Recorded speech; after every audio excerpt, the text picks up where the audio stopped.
श्री राधा रमण लाल की, श्री राधा वल्लभ लाल की, श्रीमद्भागवत महापुराण की, श्री सुखदेव जी महाराज की, श्री परीक्षित जी महाराज की, श्री वेदव्यास भगवान की, सब संतन की, सब भक्तन की, सद्गुरुदेव भगवान की, 84 कोस ब्रजमंडल धाम की, गिरिराज धरण की, गोवर्धनाथ की, श्याम सुंदर श्री यमुने महारानी की, जय जय श्री राधा, जय जय श्री राधे, जय जय श्री राधे, द्वारिकाधीश की जय।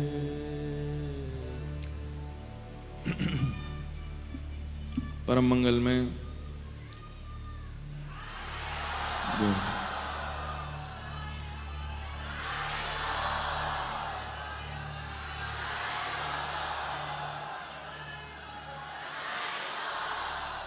परम मंगल में परात्पर अखिलेश्वर अकारण करुणा वरुणालय भक्तवांछा कल्पतरु तड़िद्वित विनिंदित पीताम्बरधारी श्री बालकृष्ण लाल की शब्दमयी वाणीमयी वांगमयी प्रतिमूर्ति हम आप सबके मध्य में विराजमान श्रीमद् भागवत महापुराण को बारंबार प्रणाम। मंच पर विराजमान समस्त विप्रवृंद, समस्त गंधर्वजन, हमारे मध्य पूज्य भगवत धाम वाले पूज्य महाराज जी विराजे हैं। पूज्य महाराज जी के श्री चरणों में बारंबार प्रणाम। एवं आप सभी इंद्रप्रस्थ दिल्ली निवासी समस्त भाई बंधु मातृशक्ति वैष्णवजन बालक मित्र सखा सबको जय श्री कृष्ण, जय श्री कृष्ण, जय सिया राम, जय सिया राम, जय श्रीमन नारायण, जय श्रीमन्नारायण, जय जय श्री राधे। जय श्री राम। ठाकुर जी की अति कृपा हम आप सब लोगों पर है, जो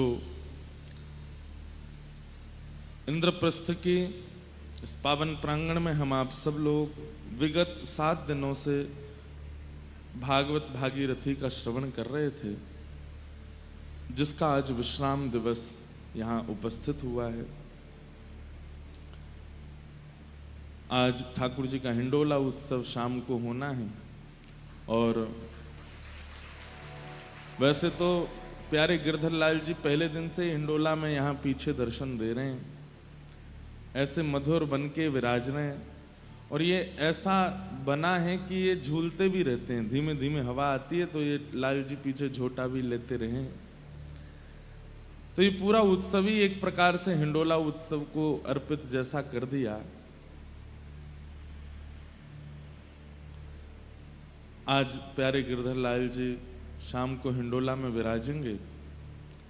वैसे तो सूक्ष्म हिंडोला उत्सव तो अभी विदेशों में भी ठाकुर जी के हुए, पर मूल जो ठाकुर जी का खुद का हिंडोला है उसमें अभी तक ठाकुर जी आज विराजेंगे शाम को। तो आप सब लोग 5 बजे तक उपस्थित हो जाइएगा। पास में ही विक्टोरिया करके एक और सभागृह है, वहाँ पर ठाकुर जी का हिंडोला उत्सव होगा और पद गायन होंगे, संकीर्तन होंगे, कुछ अद्भुत अद्भुत हम आप सब लोग आनंद करेंगे। जो जो जैसा भाव, कोई ऐसा निश्चित भाव नहीं है, हमको ऐसा कुछ पता नहीं है क्रम की पहले क्या करना है फिर क्या करना है, बस जो होगा वहाँ देखेंगे। उस समय जो मन करता जाएगा सब करते रहेंगे। और यही बात होनी चाहिए कि प्रोफेशनल जब आप संबंधों में होते हैं तो वहाँ पर आप क्रम निश्चित करते हैं, पर जब प्रेम संबंध में होते हैं, भाव संबंध में होते हैं, तो वहाँ निश्चित भी किया हुआ बिगड़ जाए तो ही समझो कि वो प्रेम संबंध है। निश्चित नहीं हो पाता। वहां क्रम बन नहीं पाता। तो आप सब लोग समय से पधारिएगा, खूब आनंद करेंगे और फिर वहीं से ही हम लाल जी को लेके प्रस्थान करेंगे आप सबको प्रणाम करके, और पुनः बहुत जल्दी दिल्ली में आना होगा। फिर से दिल्ली में कोई भाव, कोई रस भाव। श्रीमद् भागवत की कथा तो इस बार हुई, अगली बार प्रयास करेंगे कि कोई भक्त चरित्र, भक्तमाल या व्रज रस या जो भाव भी ठाकुर जी प्रकट करना चाहेंगे उस भाव पर थोड़ी चर्चा करने का प्रयास करेंगे। इस कथा के हमारे मुख्य आयोजक श्री राधा माधव प्रभु कल विराजे थे मंच पर। उन्हीं के ही नेतृत्व में ये सुंदर परिवार संपूर्ण कथा का क्रम करा रहे हैं। आज कथा का विश्राम दिवस है और हमारी हालत ऐसी है कि आज 24 घंटे हुए हमको, हम सोए नहीं। कल से सुबह से ही क्रमों में गए, फिर रात्रि के क्रमों में रहे। वृंदावन जाने का क्रम था पर माँ की आज्ञा नहीं थी इसलिए नहीं गए। फिर रात भर भी कुछ ना कुछ क्रम चलते रहे। फिर सुबह स्नान करके 6 बजे चांदनी चौक में श्री लाडली जी का मंदिर है, वहां गए। वहां श्री लाडली जी का दर्शन किया। जिन श्री कृष्ण की वेणु सब गोपियों को अपनी ओर आकृष्ट कर लेती है, कहते हैं कि वेणु के स्वर के आगे और कोई ऐसा वशीकरण पूरे ब्रज में नहीं था जो अपनी ओर आकृष्ट कर सके। सबसे बड़ा आकर्षण पूरे वृंदावन में केवल और केवल श्री ठाकुर जी की वंशी है। लेकिन सबको आकर्षित करने वाली ठाकुर जी की वंशी और ठाकुर जी को अपनी ओर आकर्षित करने वाली वंशी श्री किशोरी जी के पास है। जब किशोरी जी वंशी का नाद करती हैं तो ठाकुर जी भी आकृष्ट हो जाते हैं। ठाकुर जी की वंशी भी फिर कुछ स्वर प्रकट कर नहीं पाती। ऐसी प्रिया जी की वंशी वही श्री वंशी अली जी के रूप में आपके दिल्ली में प्रकट हुए। राधाष्टमी के दिन इतना उत्सव करते थे कि स्वर्ण की मुद्राएं उड़ाते थे, खूब धन धान। तो उनकी माता जी थोड़ी नाराज हो जाती थी। किशोरी जी ने कृपा करके उनको कहा कि हम तुम्हारे यहाँ हैं, तो वहीं से किशोरी जी विराजमान हुई। बहुत सुंदर दर्शन है। आज वहीं राधा रमण जी, राधा वल्लभ जी, जमुना जी और जो हमारा क्रम होता है हर साल का, वो सब हमने वहीं ध्यान कर लिया श्री जी के चरणों में। इतना आनंद, खूब उत्तान कीर्तन चल रहा था सुबह सुबह वहां पर। खूब सारे वैष्णव पहुंच गए थे। हम तो ज्यादा देर रुक ही नहीं पाए, लेकिन किशोरी जी ने बड़ी कृपा की। दर्शन हुए बड़े मधुर। फिर उसके बाद बस सब वैष्णव जनों को प्रणाम किया। सुबह से पिताजी आदि सबसे आशीष ले लिया है। आप सब लोग आशीष दे ही रहे हैं। एक वंशी अली जी का पद गा देते हैं जो यहां वो किशोरी जी को सुनाते थे।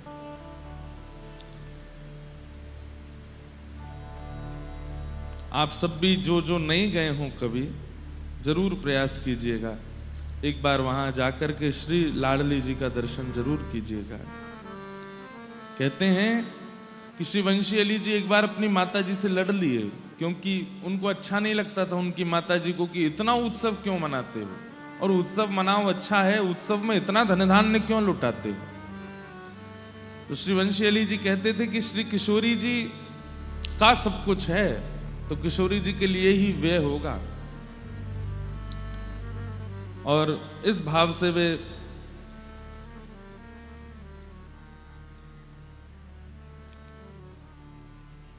दिल्ली छोड़ करके बरसाने चले गए। और बरसाने में जाकर के जहां सब बरसाने के ब्रजवासी अपने घर का कूड़ा डालते थे, वहां बैठ गए। और कहते हैं 12 वर्ष तक श्री जी के दर्शन करने ऊपर नहीं गए, 12 वर्ष तक बरसाने में रहे और कूड़े के ढेर में ही बैठे रहते थे और वहीं से प्रतीक्षा करते थे। बोले श्री जी आप बुलाओगे तब आऊंगा मैं, नहीं तो नहीं आऊंगा। बंधुओं, हमारे प्राचीन आचार्यों के भाव सुनकर के कभी कभी हमें लगता है कि हम में तनिक भी कोई भाव है। नाटक करते हैं कोरा हम लोग। आप लोगों को ही नहीं सुना रहा हूं, मैं अपनी भी कह रहा हूं, हम लोगों को कुछ नहीं आता है। ऐसी ऐसी ऐसी स्थिति हमारी कभी बनी ठाकुर जी को प्राप्त करने की? कभी नहीं बनी। पहुंच गए बरसाने और बस प्रतीक्षा कर रहे हैं, हे लाडली जू, हे किशोरी जू, जब आप बुलाओगी तब आऊंगा दर्शन करवे। 12 साल तक नहीं गए। ब्रजवासी सब कहते बाबा तुम कहीं और बैठ जाया करो, हे वंशी अली जी कहीं और विराज जाया करो, यहां कूड़े में काहे को बैठो। तो कहते अरे मेरो कितना बड़ा सौभाग्य, दुनिया के बड़े बड़े वैष्णव तो ब्रज की रज लेवे के काजे दुनिया भर में घूमे, ब्रजमंडल में घूमे, मैं कितना सौभाग्यशाली, एक जगह ही बैठ जाऊं, यहीं ब्रजवासी अपनी रज भी दे जाएं, अपने मधुकरी भी दे जाएं, अपने कण भी सब यहीं दे जाएं, मुँह कहीं जानो ही ना पड़े। भैया ब्रज में दक्षिणा रुपया नहीं है, ब्रज में दक्षिणा मान सम्मान नहीं है। सम्मानम कलयाति घोर गरलम नीचपमानम सुधा। ब्रज की संपत्ति तो रज है, ब्रज की संपत्ति तो ब्रजवासियों के घर की मधुकरी है, ब्रज की संपत्ति तो ब्रजवासियों की गारी है। ब्रज में संपत्ति धन नहीं है, ऐश्वर्य नहीं है, मान प्रतिष्ठा नहीं है, यश नहीं है।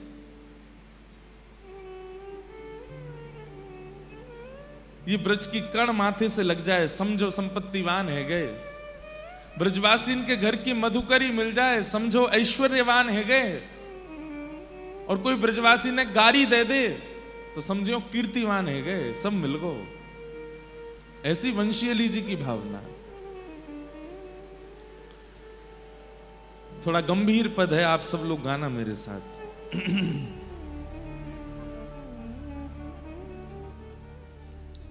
ऐसे काल बिताओ निस दिन, ऐसे काल बिताओ निस। वंशी अली जी कह रहे हैं मैं अपना समय कैसे व्यतीत करूं। सुंदर भाव।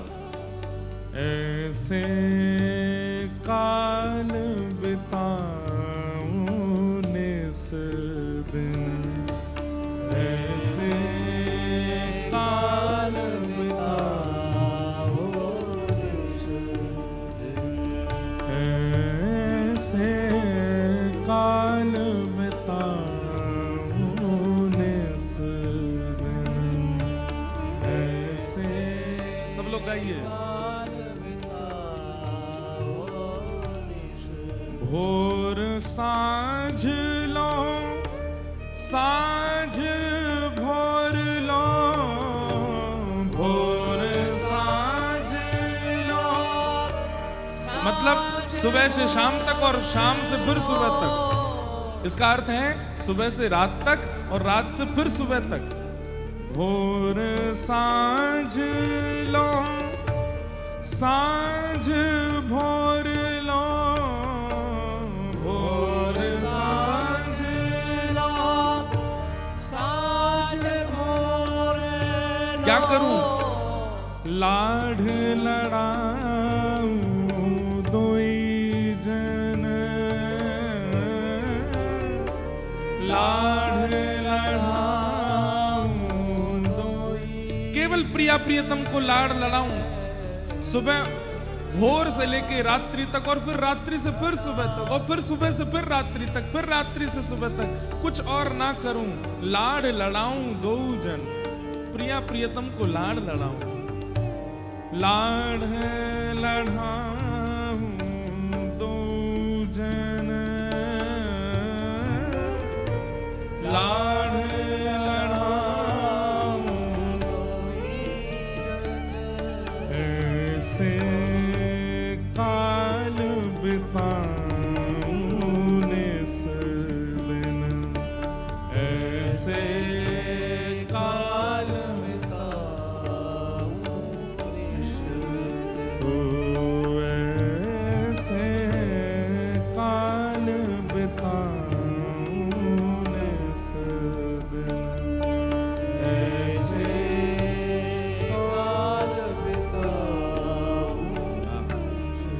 छिन विक्षेप ना होई टहल में, छिन विक्षेप ना होई।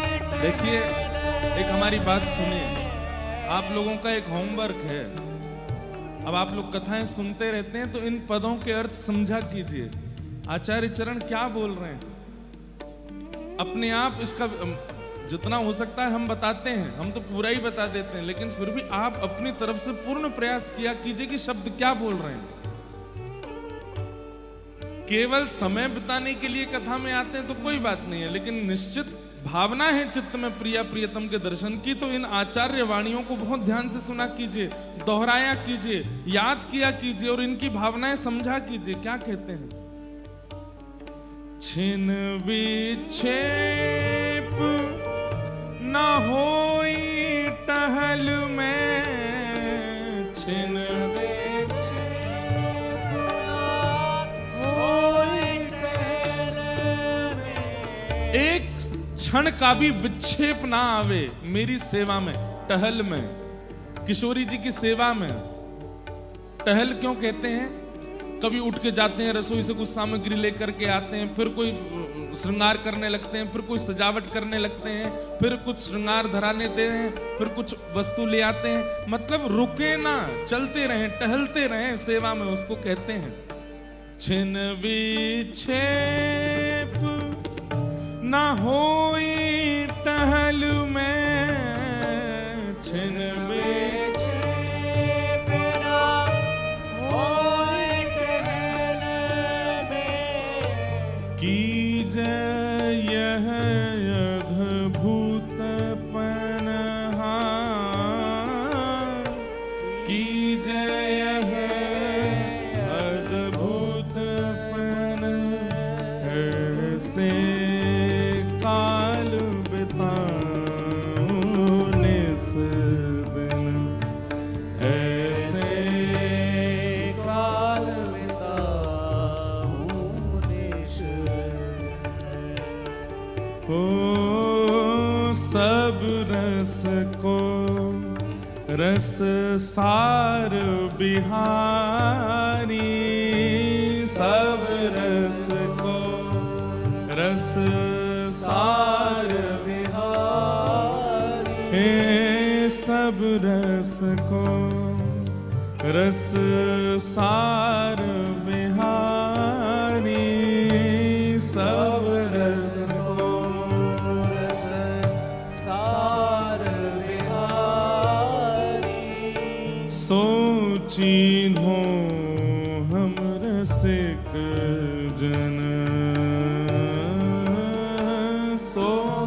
चिन्हो हम रसिक जन। हे विविध भांति के और भजन जे, विविध भांति के और भजन जे, विविध भांति भजन जे, विविध भांत के और भजन जे। लोन बिना बहु व्यंजन, लोन बिना बहु व्यंजन, ऐसे काल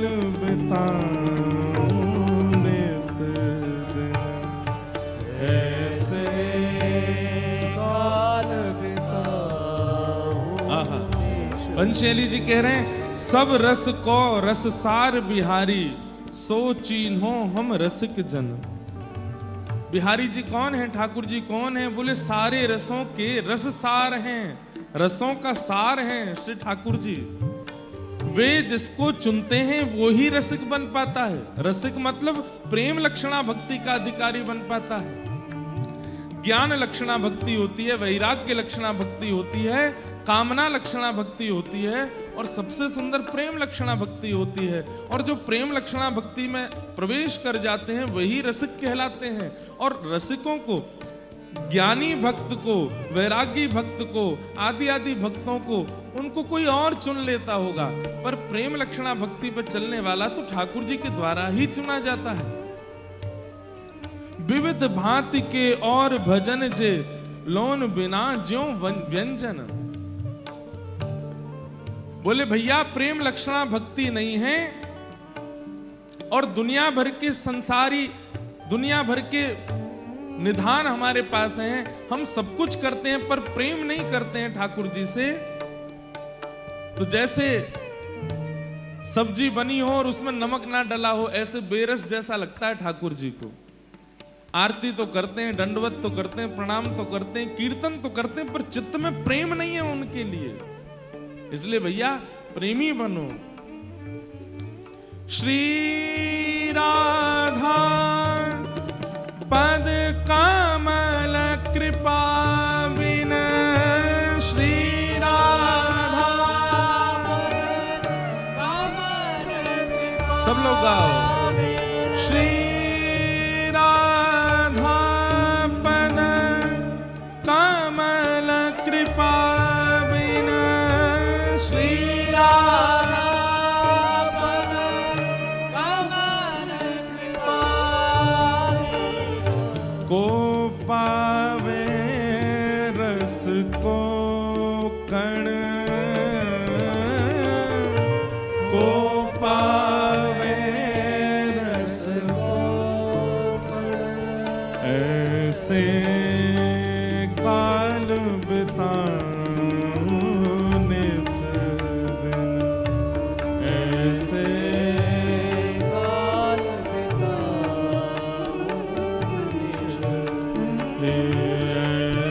ऐसे काल बिताने सदिन, ऐसे काल बिताने।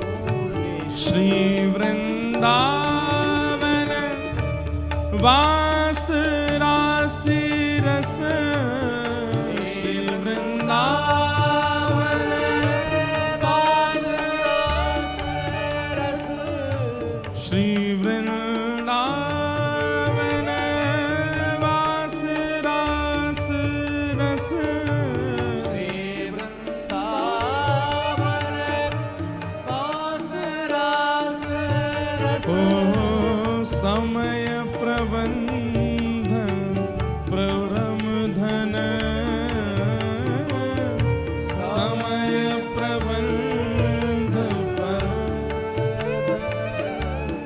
हे अलवेली श्रीवंशी अली बली, अलवेली श्रीवंशी अली बली, हे अलवेली श्रीवंशी अली बली, अलवेली श्रीवंशी अली बली। ओ यह मानो मेरे मन, यह मानो मेरे मन, ऐसे काल बिताने सदिन, ऐसे काल बिताने सदिन, ऐसे काल बिताने सदिन, ऐसे काल बिताने सदिन।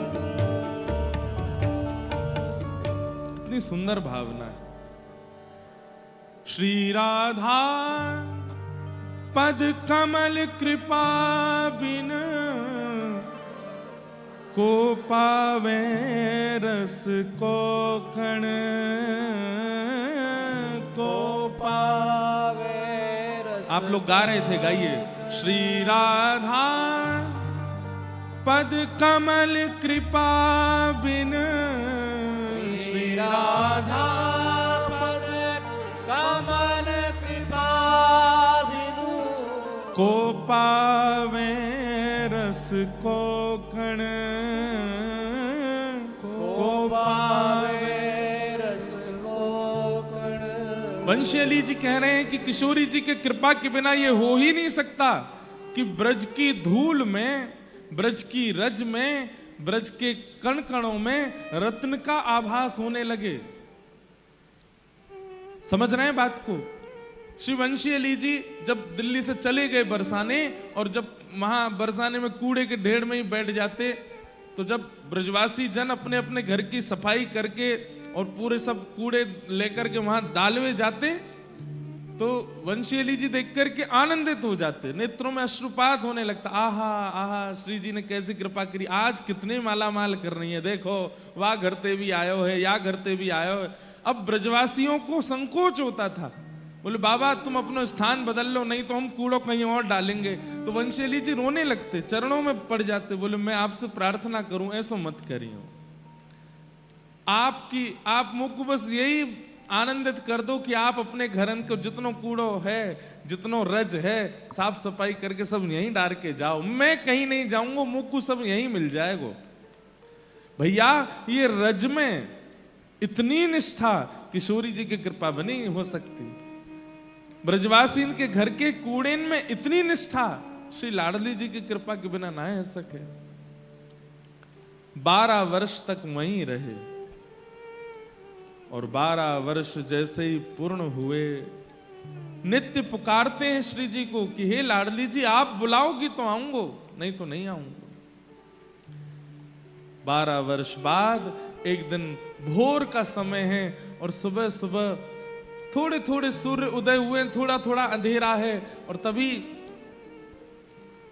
एक सुंदर मधुर स्वर ने कानों में आकर के कुछ कहा है, जिससे रोम रोम पुलकित हो गया। और क्या शब्द था? अरे वंशी तू मोते मिलवे ना आवेगी, मैं तेरी प्रतीक्षा कर रही हूं, तू मोते कब मिलेगी। ये स्वर सुनते ही सारा शरीर कंपायमान होने लगा, नेत्रों से अश्रुपात होने लगे, और जैसे ही ऊपर की ओर देखा तो अटारी पर श्री किशोरी जी खड़ी हैं और श्री वंशी अली जी को बुला रही हैं, आ जाओ।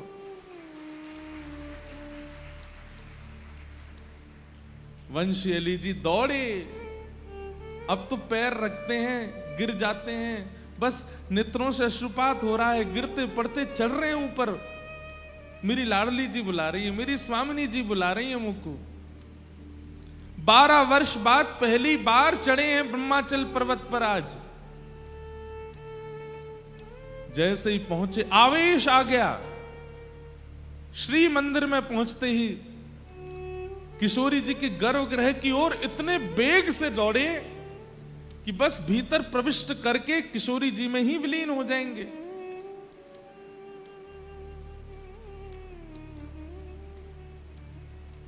पुजारी जी के मन में आई कि कहीं पता नहीं ये भीतर चले जाएं, कोई जाके किशोरी जी का स्पर्श कर लें, ऐसा कुछ नहीं हो। उन्होंने रोकने का प्रयास किया, जैसे ही रोक करके नीचे फर्श पर गिरा दिया उनको। अरे इतने वेग से किशोरी जी के गर्भगृह में नहीं जा सकते, अपरस की सेवा है। लाडली जू लाडली जू लाडली जू कह करके रुदन करने लगे, और तभी वंशी अली जी के रूप में साक्षात एक वंशी अली, वंशी सखी प्रकट हो गई, और पुजारी जी को अनुभव करा दिया कि अरे पुजारी जी ये कोई सामान्य नहीं है, ये मेरी सखी है, सहचरी है, या को आन दो। और किशोरी जी ने उनको स्वीकार किया। ऐसी श्री वंशी अली जी की लाडली जी दिल्ली में विराज रही हैं। उनके आज दर्शन करने के लिए गए।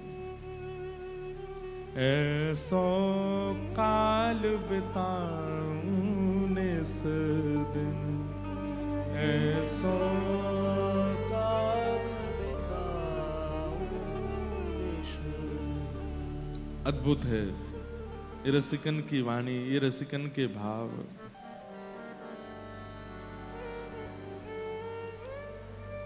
एक और इनका पद है, पड़ी रहूं वृषभान के द्वारे जहां मेरी लाडली राधा, खेलत आवे सुख उपजावे प्राणन की ये साधा, पड़ी रहो वृषभान के द्वारे जहां मेरी लाडली राधा। कीरत कुल उजियारी प्यारी हिय की चैन अगाधा, ठौर नहीं वंशी अलिहिय में और लगे सब बाधा, पड़ी रहूं वृषभान के द्वारे जहां मेरी लाडली राधा। ऐसे भाव प्रकट करते। तो वैसे तो हर साल का नियम होता, श्री राधा रमण जी के दर्शन करते, यमुना जी जाते, पर आज सब वृंदावन दिल्ली में ही प्रकट है गयो और यहीं दर्शन भये हैं, यहीं दर्शन है गए हैं। इसके लिए शायद ये जन्मदिन पर कथा होने का अभिप्राय इसलिए हुआ होगा कि वंशी अली जी की लाडली जी ने ही हमको बुलाया दिल्ली, और पहले दिन से ही मन था कि दिल्ली में कथा होगी, एक दिन तो जाएंगे दर्शन करने। क्योंकि मेरा भाव हो जाता है कि जिन रसिकों की एक बार वाणी हम कथा में सुना देते हैं तो फिर उनके दर्शन की इच्छा रहती है। तो पहले दिन भी बना, दूसरे दिन भी बना, तीसरे दिन भी बना, लेकिन 6 दिन निकल गए, कोई योजना बनी नहीं पाई। और आज सुबह आपको हम बिल्कुल सत्यता बता दें, 4:30 बज गए थे हमको, घर जहां रुके हैं वहीं बैठे बैठे, इतने लोग आए वहां, इतना सब कुछ। अब मैंने कि भाई अब मैं कैसे जाऊं, क्योंकि 10 बजे से कथा करनी है और वैसे ही हम सोए नहीं हैं, लगभग 20 घंटे तो हो ही गए हैं। तो मन में भाव आया कि अब मैं कथा करके सीधे चला जाऊंगा या संध्या उत्सव से पहले होके आ जाऊंगा, अब भोर में मंगला करने नहीं जा रहे। एक बार को मन में आया और बस ये कहकर के सब लोगों से कहा सो जाओ। और जैसे ही हम अपने कमरा में गए, पता नहीं क्या ऐसी व्याकुलता चित्त में होने लगी, और मानो जैसे कोई भीतर से स्वर प्रकट कर रहा हो, आना तो पड़ेगा, जाना तो पड़ेगा, आना तो है ही, अभी आना है। बस कमरा सबके बंद हैं, मैंने सबको फिर फोन लगा, मैं सुनो 10 मिनट ने कमर सीधी करके नहा धो के चलो सबरे। और महाराज जी आप तो बोले सो जाओ, मैंने कि अब नहीं सोना, चलो। और वहां पहुंचे, इतने वैष्णव वहां कीर्तन कर रहे थे, आनंदित हो रहे थे। लाडली जी मानो जैसे, अब क्या कहें, ऐसा लग रहा था मानो प्रतीक्षा कर रही थी कि आएगो तो वाकू आशीष दूंगी। खूब आशीष दिया, खूब सुख दिया।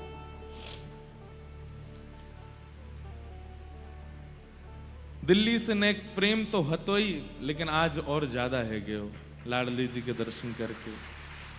ऐसे श्री लाडली जी को बारंबार प्रणाम करें। अब आज कथा का क्रम हम पूर्ण कर देते हैं। ठाकुर जी ने रास विहार किया और श्री राशेश्वर भगवान सब गोपियों के संग और श्री गोपेश्वर महादेव, सब देवी देवता, सब गोपी बनकर के आए हैं। सबके संग ठाकुर जी ने रास किए हैं। 5 प्रकार के रास वृंदावन में हुए हैं। इस बार शरद पूर्णिमा पे 3 दिन का सत्र है गोवर्धन में, तो वहां इस बार 5 प्रकार के रासों का स्वरूप देखेंगे। रास विहार के पश्चात भगवान ने कई अनेक राक्षसों का वध किया। तत्पश्चात कंस ने अक्रूर जी महाराज को वृंदावन भेजा, जाओ मेरे शत्रु कृष्ण बलराम को लेकर के आओ। अक्रूर जी महाराज वृंदावन आए। वृंदावन आकर के कंस महाराज के द्वारा उपहार मिलना है, यह भाव नंद बाबा को बताया कि आपके बालकों को उपहार देने के लिए, आपके बालकों का सम्मान करने के लिए कंस ने इनको मथुरा बुलाया है। सब ब्रजवासी तो बिल्कुल मना करने लगे, हमारा लाला कहीं नहीं जाएगा, कोई सम्मान की आवश्यकता नहीं है। लेकिन ठाकुर जी ही मन पर पत्थर रख के बोलने लगे, सबके बालक जामे, सबके बालक उनको सम्मान होवे, सबके बालकन की ख्याति होवे, पर मोइए ना जान दोगे कहीं।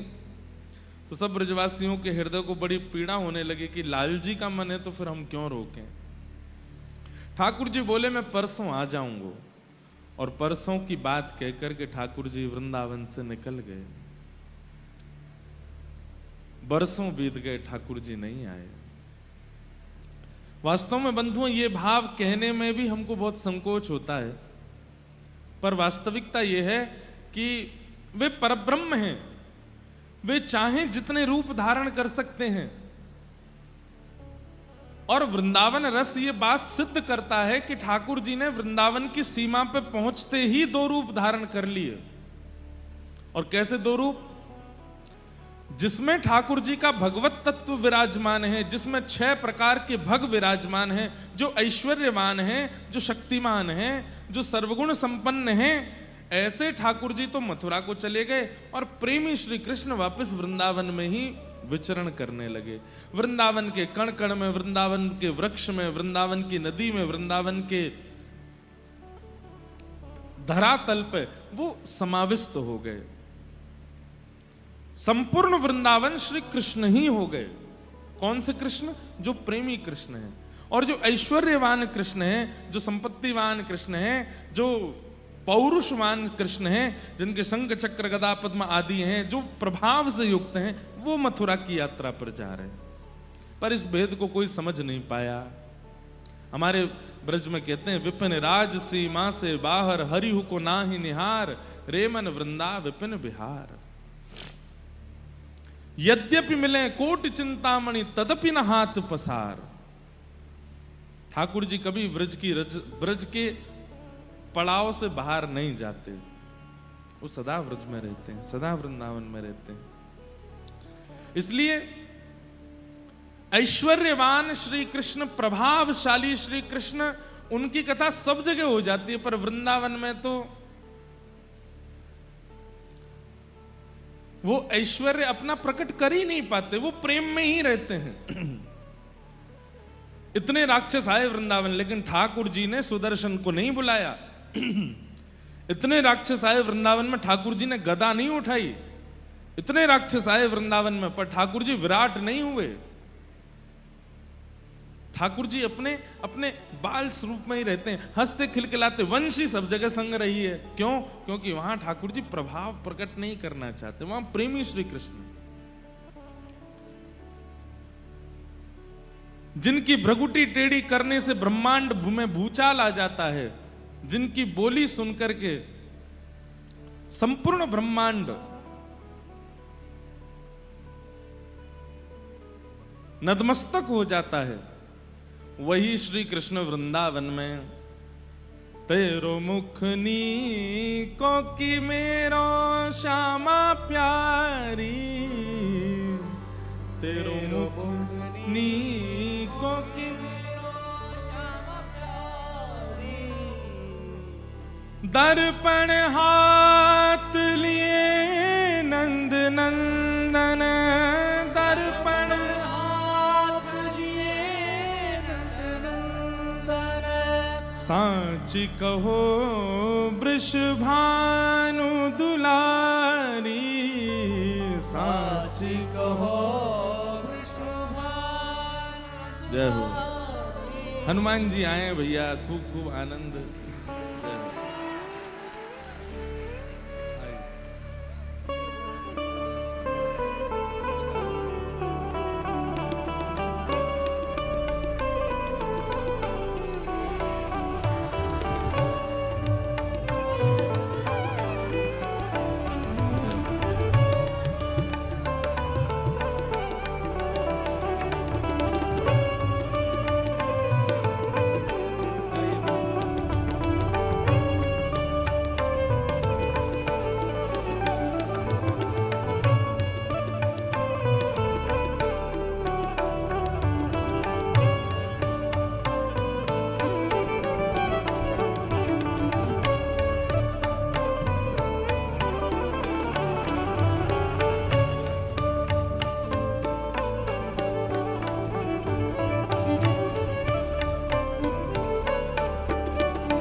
बोलो राजा रामचंद्र भगवान की, अनंत बलवंत श्री हनुमान जी महाराज की। भक्ताग्रगण्य श्री हनुमान जी महाराज के सुंदर भावों से पूरे विश्व को पवित्र कर रहे अपनी वाणी के द्वारा ऐसे हमारे श्री रसराज जी महाराज पधारे हैं। बहुत बहुत अभिनंदन, बहुत बहुत स्वागत, बहुत बहुत वंदन।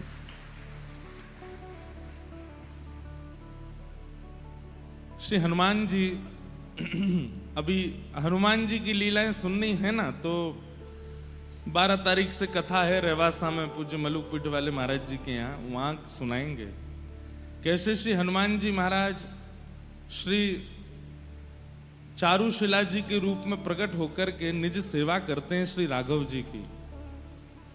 और वहां कैसी कैसी लीलाएं श्री हनुमान जी सखी रूप में करते हैं। तो हम तो वृंदावन वाले हैं, हम तो हनुमान जी को भी सखी बना दें, शंकर जी को भी सखी बना दें, ब्रह्मा को भी सखी बना दें। क्यों? वृंदावन में एक ही पुरुष हैं केवल श्री कृष्ण, बाकी सब सखी हैं, सहचरी हैं। और एक बात आपको निश्चित बता दें, निज भक्ति भाव में जब तक आप सहचरी भाव नहीं लाओगे आपकी सेवा में त्रुटि बनती ही रहेगी।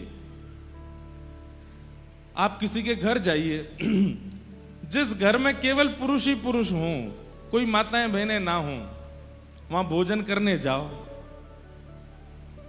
हो भी सकता है कि अगर पेट भर के भोजन कर आए तो आपको रोग भी लग सकता है या तो मिर्च ज्यादा पड़ गई होगी, नींबू ज्यादा हो गया होगा, या घी भी उल्टा सीधा पड़ गया होगा, दाल कच्ची रह गई होगी, रोटी में कुछ ना कुछ गड़बड़ पड़ गया होगा। लेकिन जिन घरों में माताएं हैं, बहनें हैं, वहां कभी प्रसाद पाने जाओगे तो ये बात निश्चित है स्वस्थ ही रहने वाले हो, किसी प्रकार की कोई दिक्कत होगी नहीं। क्यों? क्योंकि आतिथ्य सेवा इसका गुण माताओं में ही है, भाइयों में नहीं है। इसलिए हमारी वृंदावन की रसरीति में सेवा प्रणाली को स्वीकार करने के लिए सहचरी भाव आना आवश्यक है। या तो यशोदा मैया के भाव से करो, या फिर गोपीन के भाव से करो, मंजरीन के भाव से करो, सहचरीन के भाव से करो। हमारे रामानुज संप्रदाय में भी जो आलविंदार स्तोत्र है एवं हमारे जो आलवार हैं, उन आलवारों में कई आलवार सहचरी भाव से श्रीमन नारायण जी की सेवा करते हैं। कहीं भी किसी भी जगह पर सहचरी भाव गया ही नहीं है। सहचरी भाव एक अंतिम स्थिति है। जो व्यक्ति ये पहचान जाता है कि सहचरी भाव कोई स्त्री भाव नहीं है, ये निज सेवा का बड़ा गूढ़ भाव है, उसमें प्रवेश होके ही सेवा करता है, तभी सेवा पूर्ण होती है। आप पुरुष बन करके ठाकुर जी की सेवा करोगे ना, तो आपसे गलती होगी होगी। आप ठाकुर जी के हाथ भी दबाए दोगे, आप ठाकुर जी को मुख भी टेढ़ो कर दोगे, वस्त्र भी कुछ ना कुछ उल्टे, लेकिन आप जैसे ही भाव रखोगे कि हम एक सहचरी हैं, ठाकुर जी की एक सखी हैं, ये निजी भाव है। सबके सामने प्रकट नहीं करना, कहीं माता पिता को बता दें कि हम सहचरी हैं। माता पिता कहेंगे तेरो कथा में जानो बंद करा में हम। महाराज जी जैसे तैसे पुरुष भयो हमारो लाला, तुम भाई सहचरी बना रहे हो। तो संसार नहीं समझेगा इस भाव को, और ये ना किसी को बताना है। पर अपनी निज सेवा में जब आप होते हैं अपने ठाकुर जी के साथ एकांत में, उस समय नेत्र बंद करके बस मन से भाव प्रकट कर लीजिए कि हम भी कोई एक व्रज की गोपी हैं, और उस गोपी के भाव से ठाकुर जी की सेवा करो। त्रुटि नहीं होगी, फिर सेवा में उचित ही होगी सेवा। तो हनुमान जी महाराज भी सहचरी भाव से श्री ठाकुर जी की सेवा करते हैं। आज महाराज श्री पधारे हैं, आशीष देने आए हैं, कथा के विश्राम में कुछ भाव श्रवण करेंगे। तो मैं निवेदन कर रहा था कि प्रभावशाली श्री कृष्ण हैं, लेकिन वृंदावन में प्रभाव प्रकट नहीं होने देते।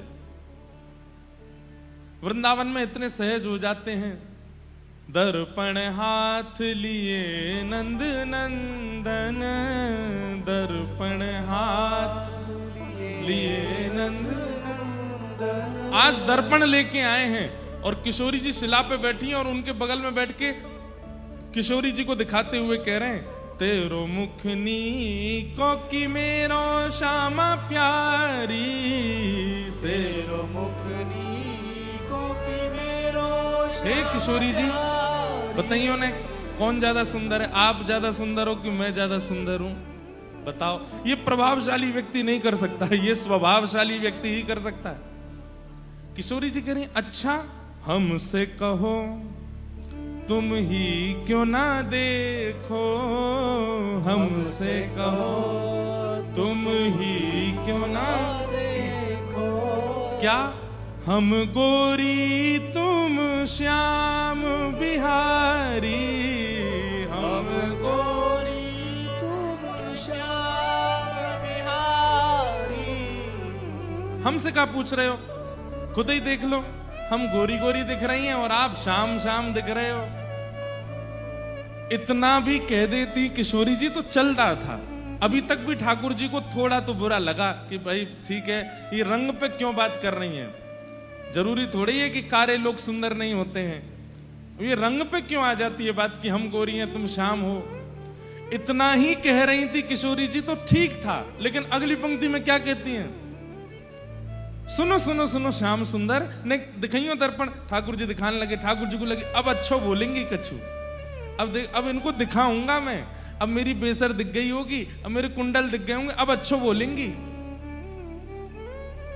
नहीं दिखाइयो दर्पण, देखो श्याम सुंदर ऐसा लग रहा हो। बोले कैसा? मेरो मुख जैसे चंद उजियारो, मेरो मुख जैसे चंद उजियारो, और तुमरो मुख जैसे रैन अंधियारी, तुमरो मुख जैसे रैन अंधियारी। मेरो मुख तो ऐसा लग रहा है जैसे पूर्णिमा को चंद्रमा, और तुम्हारा मुख ऐसा लगा अमावस्या की रात। ठाकुर जी बोले श्री जी मतलब ठीक है हम स्वरूप तेने कार्य हैं, या को मतलब ये थोड़ी है कि आप ऐसे बोलोगे। अरे ठीक है आपने एक बार बोल तो दई कि आप गोरी हम श्याम, या को मतलब ये थोड़ी अब तुम उपमा दे रही हो खुद को पूर्णिमा की और हमको अमावस्या की, हमको अंधेरी रात की। ठाकुर जी मान करके बैठ गए, रूठ गए, और रूठते रूठते बोल और गए। बोले सुनो ज्यादा इतराओ मत कि तुम चंद्रमा हो, चंद्रमा भी तभी दिखे जब अंधेरो होवे, अगर अंधेरो ना होगा तो चंद्रमा ना दिखेगो। ठाकुर जी रूठ के बैठ गए, मुझसे बात मत करो, अब तुम चंद्रमा हो ना, डोलती रहो तारे इनके संग, मैं ना हारो। और किशोरी जी मना रही हैं, अरे श्याम सुंदर ना मुझसे बात मत करो, चली जाओ यहां से। किशोरी जी नेक्स्ट शिला से नीचे उतर के मानो ठाकुर जी के घुटने पे हाथ रख के कभी चरण पकड़ रही हैं, कभी ऐसे कर रही हैं और कह रही हैं, नेक मेरी बात तो सुनो, तेरो नयन में मोटो मोटो कजरा, तेरो नयन में मोटो मोटो कजरा। अरे देखो तो यशोदा मैया भी या कारे करूटे को काजर और लगा के भेजे। एक तो श्याम सुंदर, एक तो कारे, ऊपर से यशोदा मैया काजल और लगा के भेजे। लेकिन श्याम सुंदर ने मेरी ओर देखियो। ठाकुर जी बोले कहा देखूं? तुम्हें मेरे नेत्रन में काजल दिखाई दे रहा है? ठाकुर जी बोले हाँ दिख तो रहा है। अच्छा एक बार स्पर्श करके देखो काजल है? ठाकुर जी ने स्पर्श करके देखो तो काजल नहीं है, लेकिन काजल दिख रहा है। ठाकुर जी बोले ये कैसे है सके, आपके काजल हाथ में ना आ रहा और आंखन में दिखाई दे रहा है। तब किशोरी जी क्या कह रही हैं, क्योंकि हमारे नेत्रन में काजल की आवश्यकता ना है, ये श्याम सुंदर बैठो है ना नेत्रन में, ये काजल बैठो है ना नेत्रन में, फिर क्या आवश्यकता। हमरे नयन में तुम बनवारी, हमरे नयन में तुम बनवारी। तुम तो नख पे गिरी वर धारो,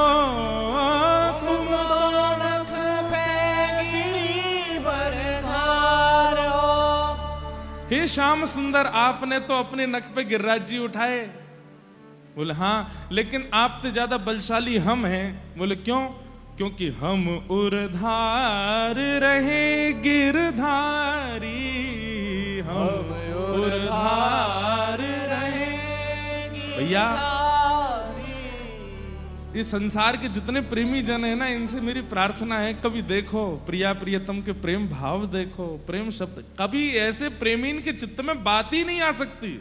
हम लोगों के चित्त में ऐसे भाव ही नहीं आ सकते जैसे श्री जी के भाव। आपने तो केवल गिरिराज जी उठाए, पर गिरिराज जी सहित गिरधारी हमने अपने चित्त में धारण कर रखो है। आप तो ज्यादा बलवान हम हैं। हम उर्धार रहे गिरधारी, हम उर्धार रहे गिरधारी। ये बस अब देखो, ठाकुर जी पे गुस्सा करवो ना आवे।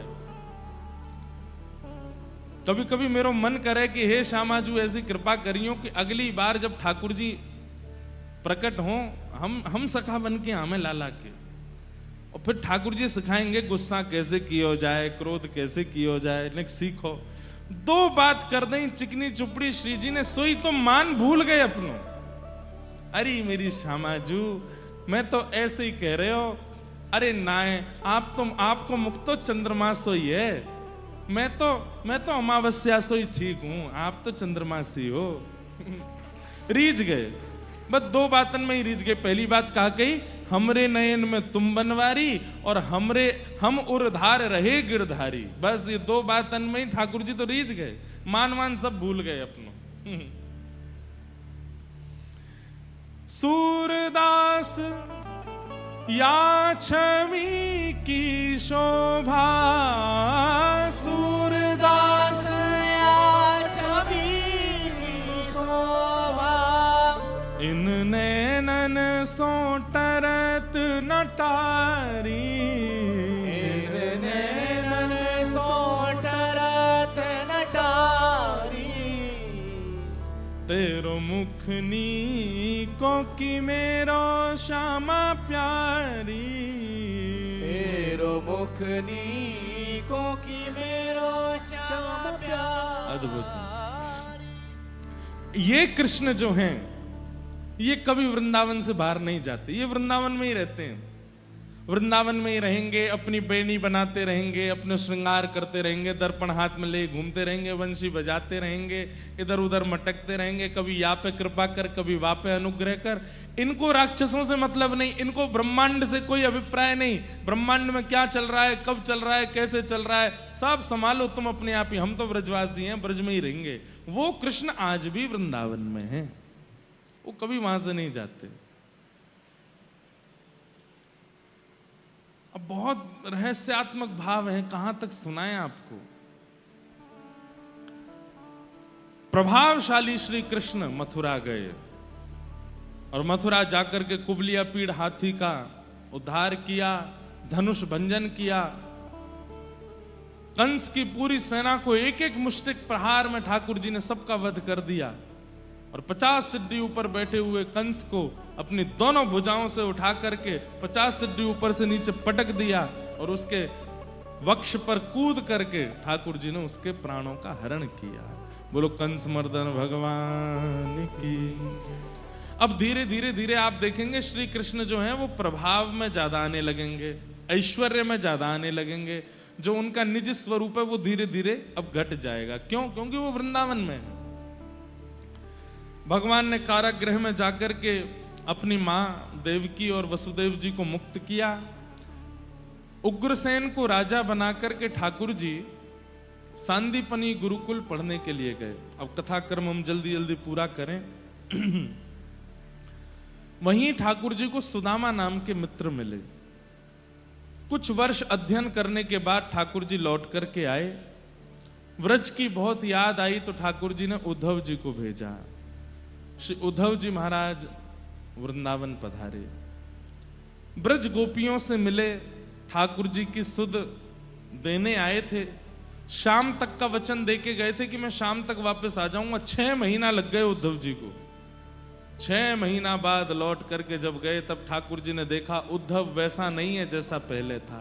बंधुओं एक बात सुनिएगा, वृंदावन दीन बनाता है, वृंदावन सहज बनाता है, सरल बनाता है, भावुक बनाता है। आप वृंदावन जाकर के दीन नहीं बने, सहज नहीं बने, सरल नहीं बने और भावुक नहीं बने तो आप कहीं और घूमे आए हो, वृंदावन नहीं गए।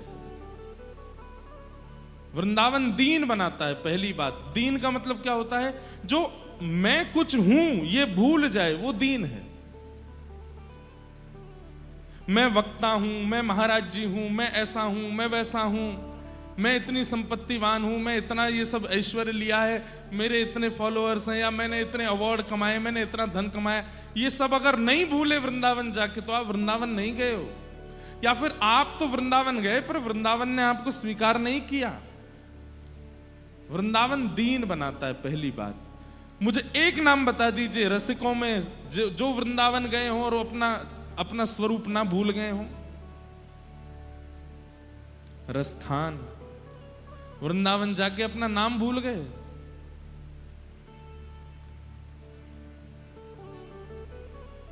रूप गोस्वामी, सनातन गोस्वामी ये सामान्य परिवार से नहीं थे, बंगाल के सबसे उच्चतम धनवान परिवार से थे रूप सनातन गोस्वामी। वृंदावन जाके एक कॉपिन पहन करके डोलते थे। अरे कहां तक कहें, दिल्ली की तख्त पर विराजमान जो उस समय का बादशाह अकबर था, वो भी जब वृंदावन जाता था तो वृंदावन प्रवेश करते ही कभी कभी कहने लगता था, तानसेन, मेरा मन होता है कि जिस ताज को मैं बड़े गौरव से धारण करता हूं ना अपने शीश पर, पता नहीं क्या है इस भूमि में, यहां प्रवेश करते ही मन होता है कि ये ताज उतार दूं और बिना ताज के ही घूमूं। यहां सिर पर ताज पहनने का, मुकुट पहनने का मन नहीं होता। और अकबर भी अपना ताज उतार करके वृंदावन में भ्रमण करता था।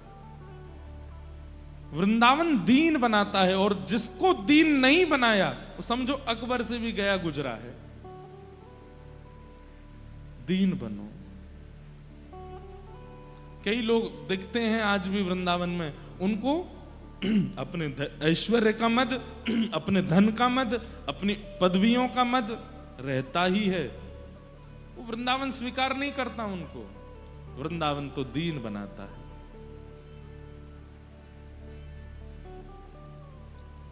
वृंदावन जाने वाले की स्थिति क्या होती है? भोर होत महलन में थारे, सेवा के निस जाऊं। भोर होत महलन में थारे, सेवा आज के निस जाऊं। मुझे लगा कथा पूरी होगी ना, यहीं से ही सीधे चल देंगे हिंडोला में। ऐसा नहीं करेंगे आप, हम तो कुछ पायो भी नहीं है, कल से पाएंगे, आप लोग भी जई हो। लेकिन अब भाव आ जाते हैं तो गाने तो पड़ेंगे, बताने तो पड़ेंगे। भोर होत महलन में थारे, सेवा के निस जाऊं। भोर होत महलन में थारे, सेवा के निस जाऊं।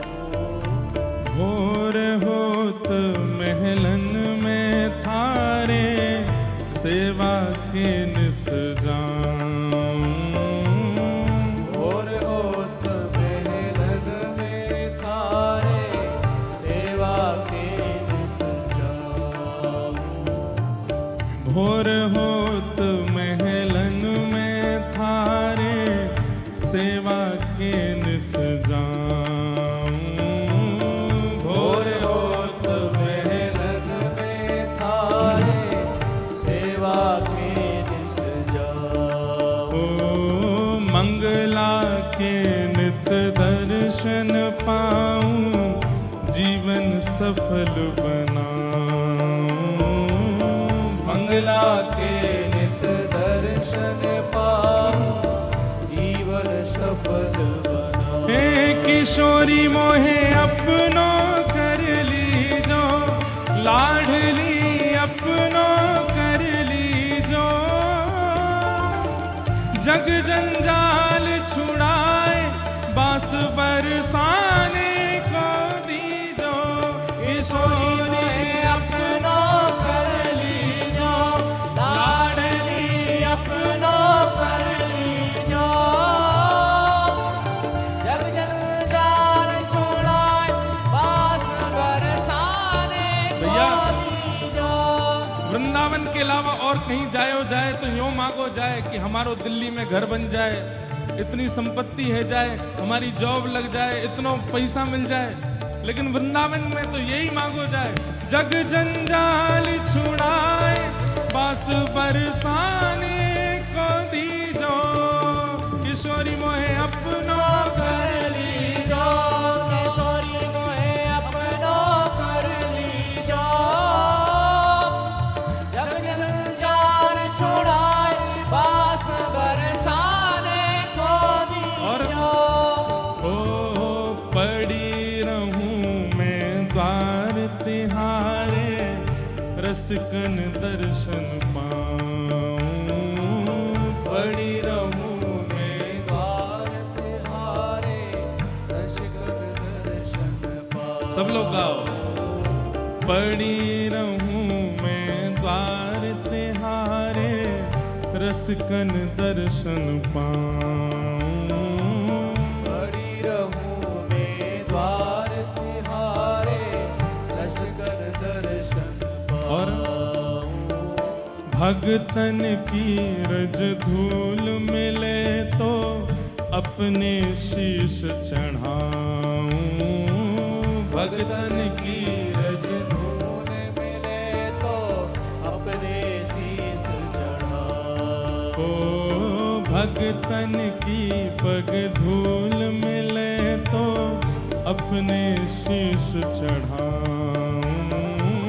भगतन की पग धूल मिले तो गाइए भाव से। अपने शीस चढ़ाऊं। हे किशोरी मोहे द्वारे रख लीजो, लाडली द्वारे रख लीजो,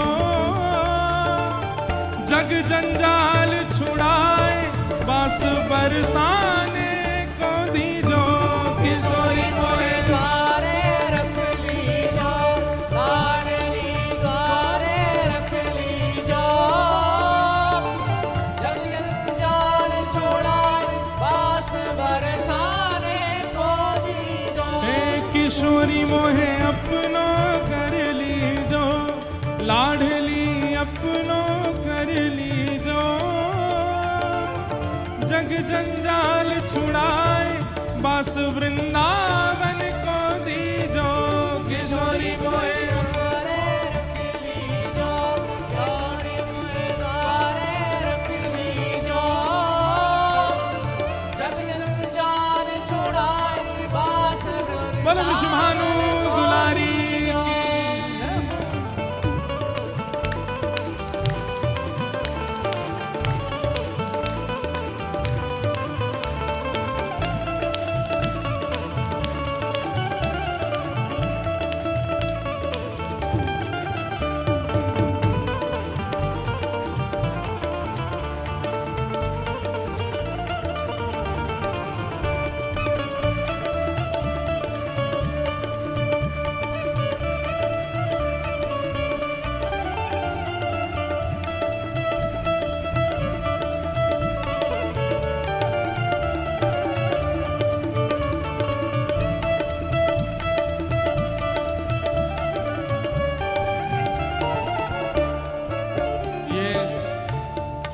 निर्माण अगर नहीं हुआ वृंदावन जाके तो वृंदावन ने आपको स्वीकार नहीं किया। क्या भूख लगे तो ब्रजवासन के टूक मांग के खाऊं, भूख लगे तो ब्रजवासन के टूक मांग के खाऊं, कबहु प्रसादी श्री महलन की कृपा होए तो पाऊं,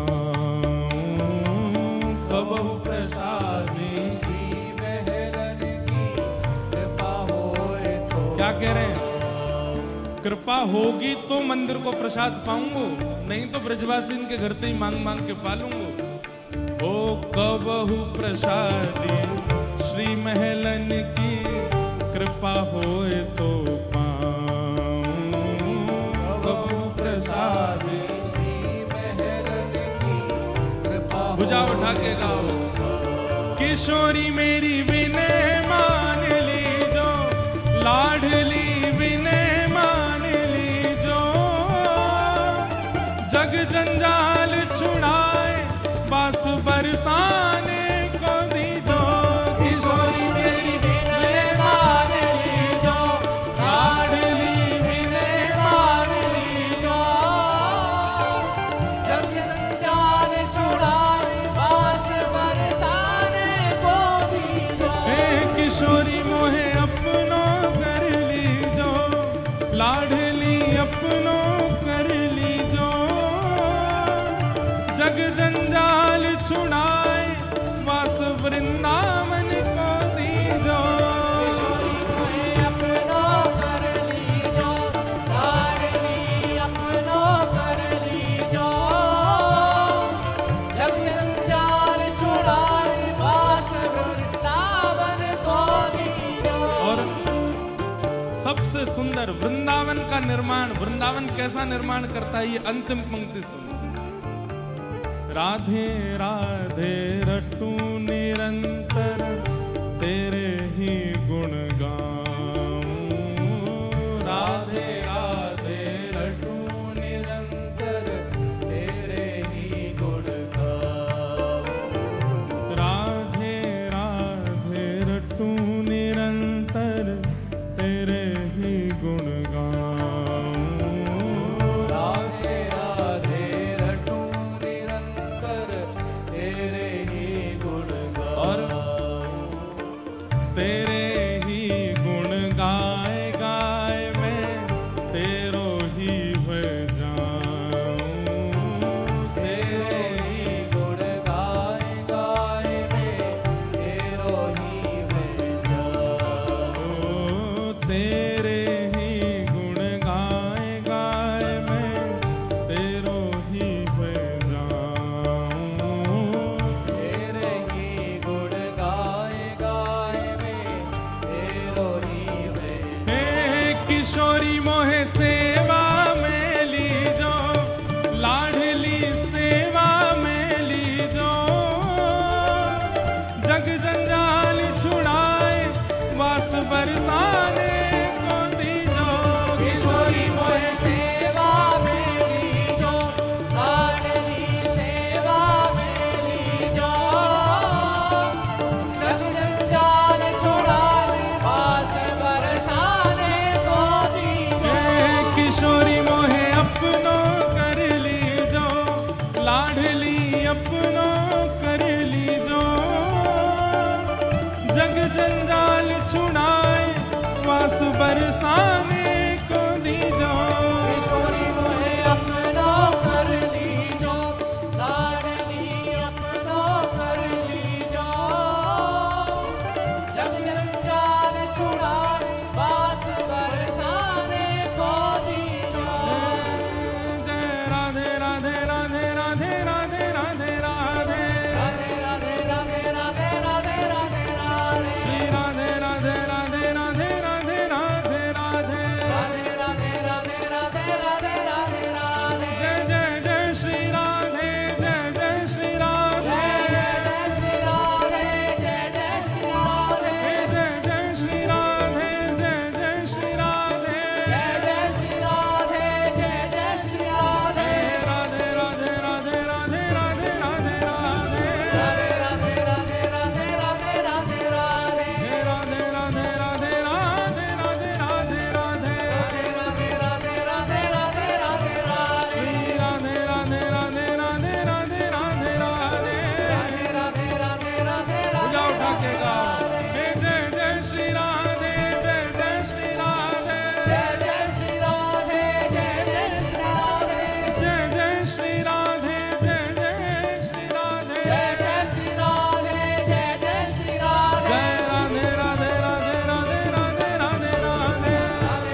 राधे राधे राधे राधे राधे राधे राधे राधे राधे राधे राधे राधे राधे राधे राधे राधे राधे जय जय श्री राम जय जय श्री राम जय जय श्री राम।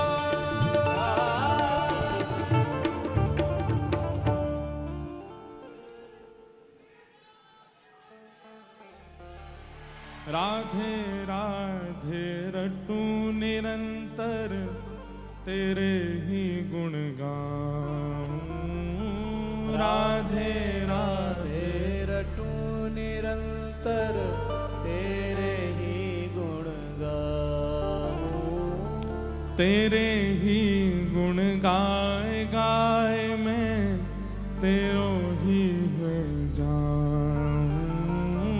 तेरे ही गुण गाए गाए में तेरो ही भेजा। हे किशोरी मोहे अपनो कर लीजो, लाडली अपनो कर लीजो। जग जंजाल छुड़ाए बास वृंदावन को दीजो। किशोरी मोहे अपना कर लीजो, लाडली अपना कर लीजो। जग जंजाल छुड़ाए बास बरसाने को दीजो। भ्रातः तिष्ठ टले टले विटपिनां ग्रामेषु भिक्षामटः। स्वच्छन्दं पिबयामुनं जलमलं चीराणि कन्थां कुरु। सम्मानं कलयाति घोरगरलं नीचपुमानं क्षुधा। श्रीराधा मुरलीरवो व्रज सखे वृंदावनम अत्यज। वृंदावन दीन बनाता है, और जो वृंदावन जाके भी दीन नहीं हो रहा है, सोच लो वो कितना प्रपंची होगा जो वृंदावन आके भी दीन नहीं हो पा रहा है। वृंदावन सरल बनाता है, वृंदावन सहज बनाता है, वृंदावन दीन बनाता है, और वृंदावन भावुक बनाता है। अरे कोई नाम कह दे वृंदावन तो नेत्रों से अश्रु आने लगे, स्मृति आने लगे श्री राधा रमन लाल जी की, श्री राधा वल्लभ जी की, श्री बिहारी जी की, श्री यमुना जी की। समझो वृंदावन ने स्वीकार किया।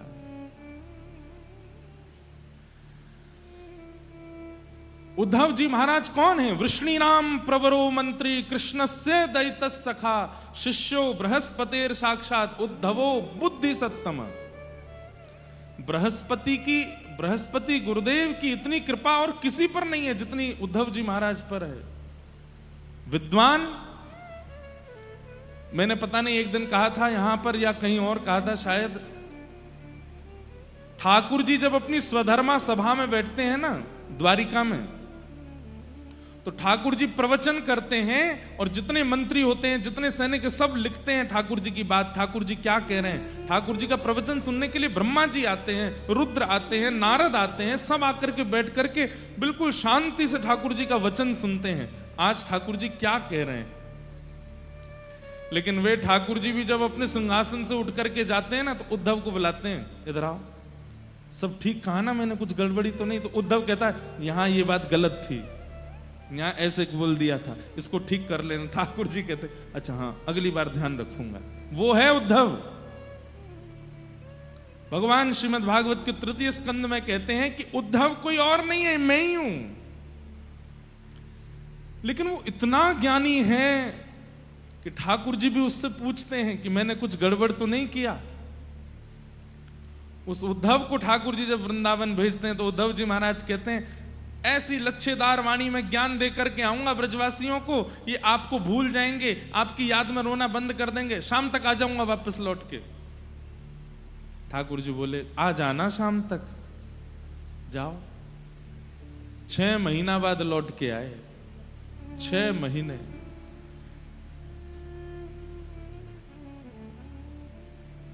ठाकुर जी कितना याद करते हैं व्रज को, उद्धव को समझा रहे हैं। अब देखो एक मेरी बात सुनिएगा, भगवान ने अपना प्रेम बताया उद्धव को कि मेरा व्रज के प्रति प्रेम कैसा है, पर उद्धव के हृदय पर कोई असर नहीं पड़ा।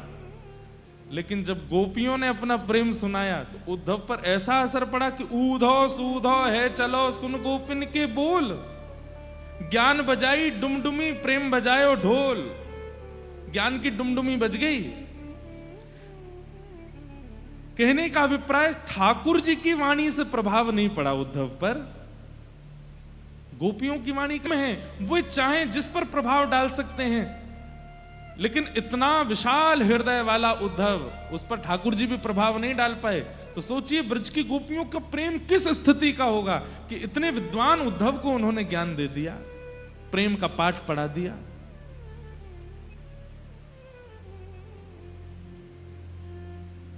उद्धव मेरी मैया से जा कहियो, उद्धव मेरी मैया से जा तेरो लाला दुख पावे, मेरी मैया से जा कहियो मैया से। अच्छा ये तो आपने बहुत बार सुना, एक नई बात सुनाते। उद्धव जी महाराज चले गए वृंदावन। उद्धव जी महाराज का गर्दन नीचे नहीं हो रही है, कमर सीधी है बिल्कुल, मैं विद्वान उद्धव। उद्धव जी महाराज रोते बिलखते ब्रजवासियों को देख करके बोलते हैं, सब लोग इधर देखना। बोले आप रोते क्यों हैं? कृष्ण दूर जाकर के पीड़ा में हो तो आपको रोना चाहिए। सोने के पलंग पर सोते हैं वो, सिर पर ऐसा सुंदर मुकुट पहनते हैं, उस पर ये बना है ये बना है। उद्धव जी वर्णन कर रहे हैं, जब वे निकलते हैं तो उनके पैरों में जो जूतियां हैं वे भी स्वर्ण की, उनमें भी मणियां लगी हुई हैं। इतने सैनिक उनके सामने नतमस्तक रहते हैं, आदि आदि सब। उद्धव जी महाराज ठाकुर जी का प्रभाव बता रहे हैं। इतने में नंद बाबा उठे, इधर आइयो उद्धव, मेरी एक बात बता। बोले क्या? उद्धव सीधे बता। क्या बताऊं? यहां तो खावत मैया सो रोटी, यहां तो खावत मैया सो रोटी। यहां तो उद्धव मैया तो रोटी मांग करके खातो, और मांग के नहीं, मैया के हाथ से ही पातो। मथुरा में वाकू मैया से रोटी मिले है कि नाय, उद्धव सीधे बता। उद्धव तू बस इतना बता दे, यहां तो मैया के हाथ से रोटी पातो, वहां कोई मैया वाकू हाथ से रोटी पवावे कि नहीं? उद्धव सीधे बता। उद्धव जी स्तब्ध है। और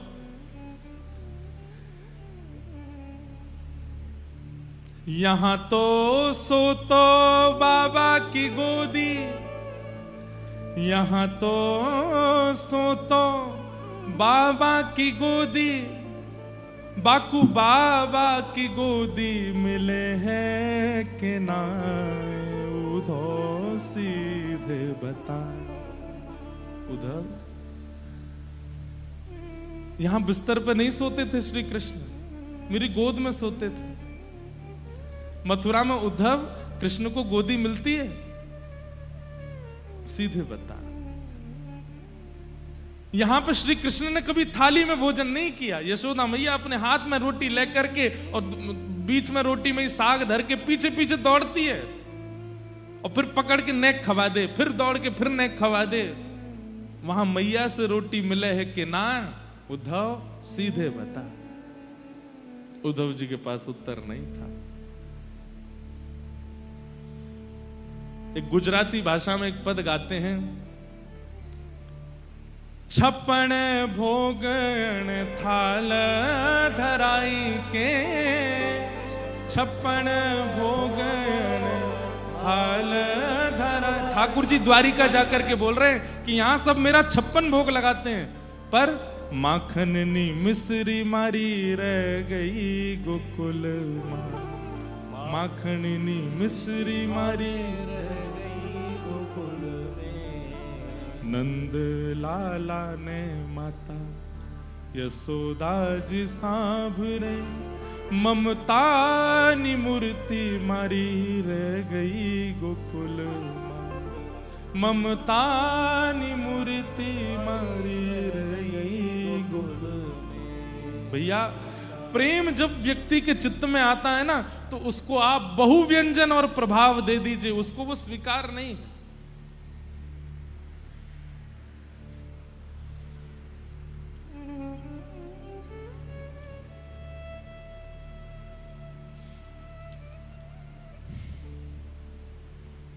उद्धव जी महाराज गए हैं और गोपियों के बीच जाकर के कुछ कहना चाहते थे, लेकिन अभी तक यशोदा और नंद बाबा की स्थिति से उद्धव जी मौन हो गए। एक और बात कह दूं तो वृंदावन मौन कर देता है। दुनिया में चपड़ चपड़ चलती है जवान, वृंदावन में तो केवल शांत रहता है व्यक्ति, बोलता नहीं। उद्धव जी मौन हो गए और तब ब्रज की गोपियों की स्थिति देखते हैं। असंख्य गोपियां बैठी हैं, सबके नेत्रों से अश्रु गिर रहे हैं। उद्धव जी महाराज तो पहले यही देख के आश्चर्यचकित हो गए कि कृष्ण को वृंदावन से गए सालों हो गए हैं, अभी तक इनका विरह खत्म नहीं हुआ है। अरे हमारा अत्यंत घनिष्ठ व्यक्ति भी जब घर से अलविदा हो जाता है, चला जाता है भगवत धाम को, तो हमारा विरह भी कितने दिन का होता है? 13 दिन तक तो सब लोग व्याकुल होते हैं, सब लोग विचलित होते हैं। उसके बाद भी कई लोगों का शोक रहता है, लेकिन ज्यादा से ज्यादा 2 महीना 3 महीने बाद वो शोक घटने लगता है। चलिए मान लीजिए आपके मुख पर शोक दिख भी रहा, अश्रु तो रोज नहीं आते ना। हमारे तो वृंदावन में कहते हैं, बोले वृंदावन में खुदाई करवे पे, बोरिंग करवे पे पानी खारो काई कुआं आवे, जबकि यमुना जी है वहां पे। बोले ये गोपियों के अश्रु बिंद हैं, इसीलिए खारे आते हैं। उद्धव जी बोले इतने वर्षों तक भी अश्रु सूखे नहीं, ये कैसा विरह है?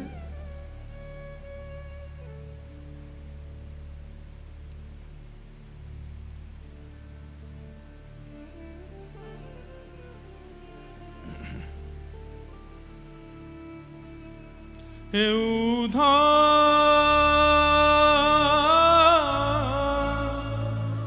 मत आइयो समझाने, जाके कांटा लगे सो जाने। उद्धव जी महाराज दूर खड़े देख रहे हैं, गोपियां सब आपस में चर्चा कर रही हैं, अपने स्वप्न की बात बताती हैं।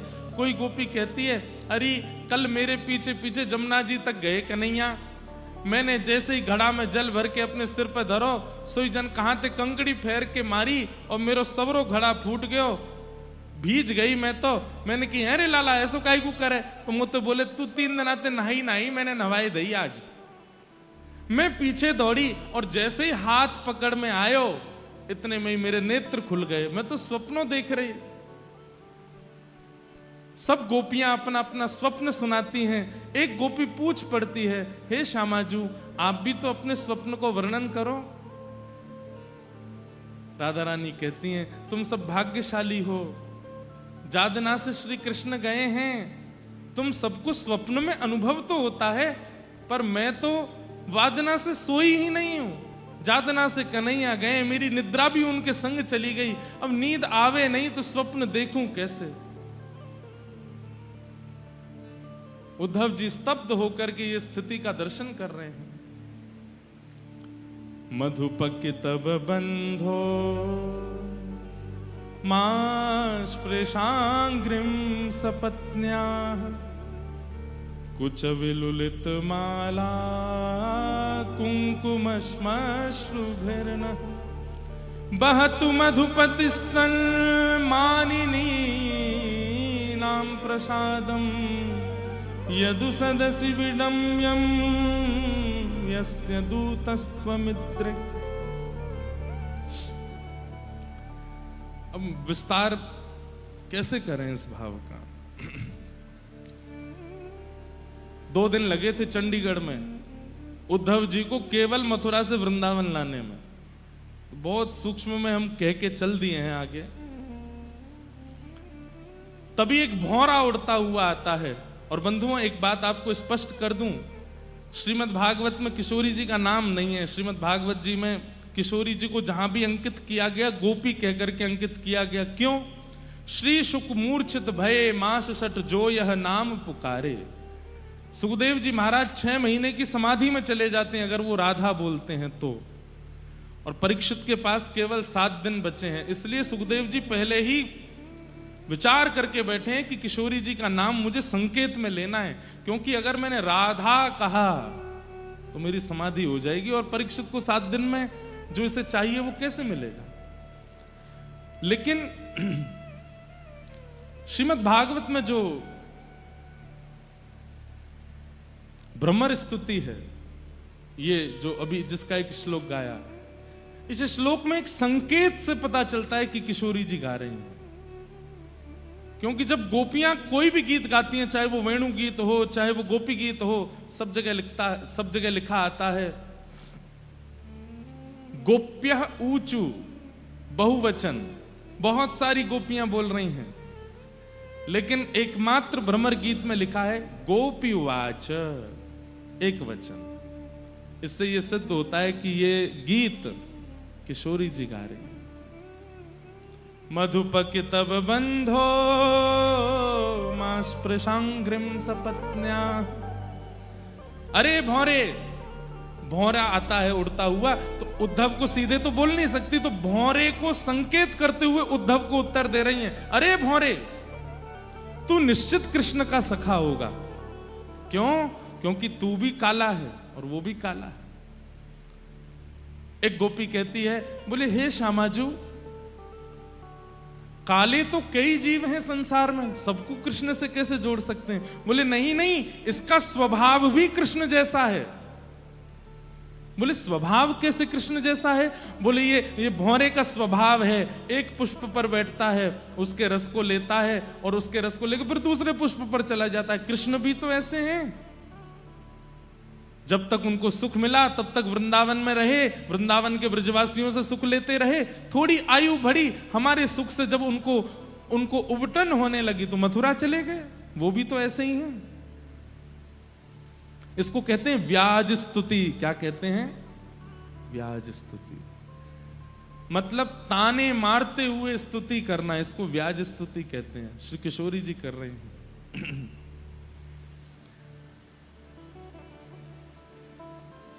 और क्या कहती हैं? किमिह बहुषढंग्रे गायसी त्वं यदूनां मधिपति मृगहाणां अग्रतो नः पुराणं विजय सख सखीनां गीयतां तत्प्रसंग छपित कुचरुजस्ते कल्पयन्तिष्टमिष्टाः। इस श्लोक में किशोरी जी ने हम कथावाचकों को बहुत बली बुली सुनाई है। किशोरी जी कहती हैं, मोए तो ऐसो लगे ये कृष्ण के प्रति प्रेम हमारे चित्त में पहली बार आयो कहां थे। तब एक गोपी बोली कथा सुन के, तब कथामृतम तप्त जीवनम कभी विरीडितम कल्मषापहम। बोले जब ते या की कथा सुनी तब ते दर्शन की, मिलन की, सुनवे की, सबकी इच्छा प्रकट होने लगी श्यामाजू। किशोरी जी बोली हम बे, ये जितने कथाकार हैं ना, इन सबन को कन्हैया ने एक लोभ दे रखो है। और सामान्य भाषा में कहूं तो किशोरी जी कह रही हैं घूस दे रखी है। बोले काय बात की? बोले चिकनी चुपड़ी बात बताए बताए करके मेरी लीला सुनाए करो, लोगन को मेरी लीला में आनंदित कर दे करो, लोग मेरे याद में, मेरे विरह में रोएंगे, पागल हो जाएंगे, और वाक्य बदले हे वक्ताओं तुमको मैं मुक्ति दे दे करूंगा। किशोरी जी कह रही हैं ये बात। बोले कथा मत सुने करो, इन कथाकारन को कृष्ण ने चयन कर करके बैठा रखो है मंच पे कि तुम मेरी लीला सुना करके सबन को आनंदित करो, और वाक्य बदले हे वक्ताओं तुमको मैं मुक्ति दे दूंगा। भैया पूरी दुनिया ने पूजा वक्ताओं को, एकमात्र गोपी और श्री किशोरी जी ने ही गरियाया है वक्ताओं को। लेकिन फिर भी कथा ये मैंने कहा ना, व्याज स्तुति है, इसमें ताने प्रेम से मारे जा रहे हैं। ये वास्तविकता नहीं है। किशोरी जी कभी कथा नहीं छोड़ सकती, वो बस ताने मार रही हैं वक्ताओं को। जरूर इन्हीं लोगों ने हमारी स्थिति ऐसी करी है। फिर क्या कहती हैं?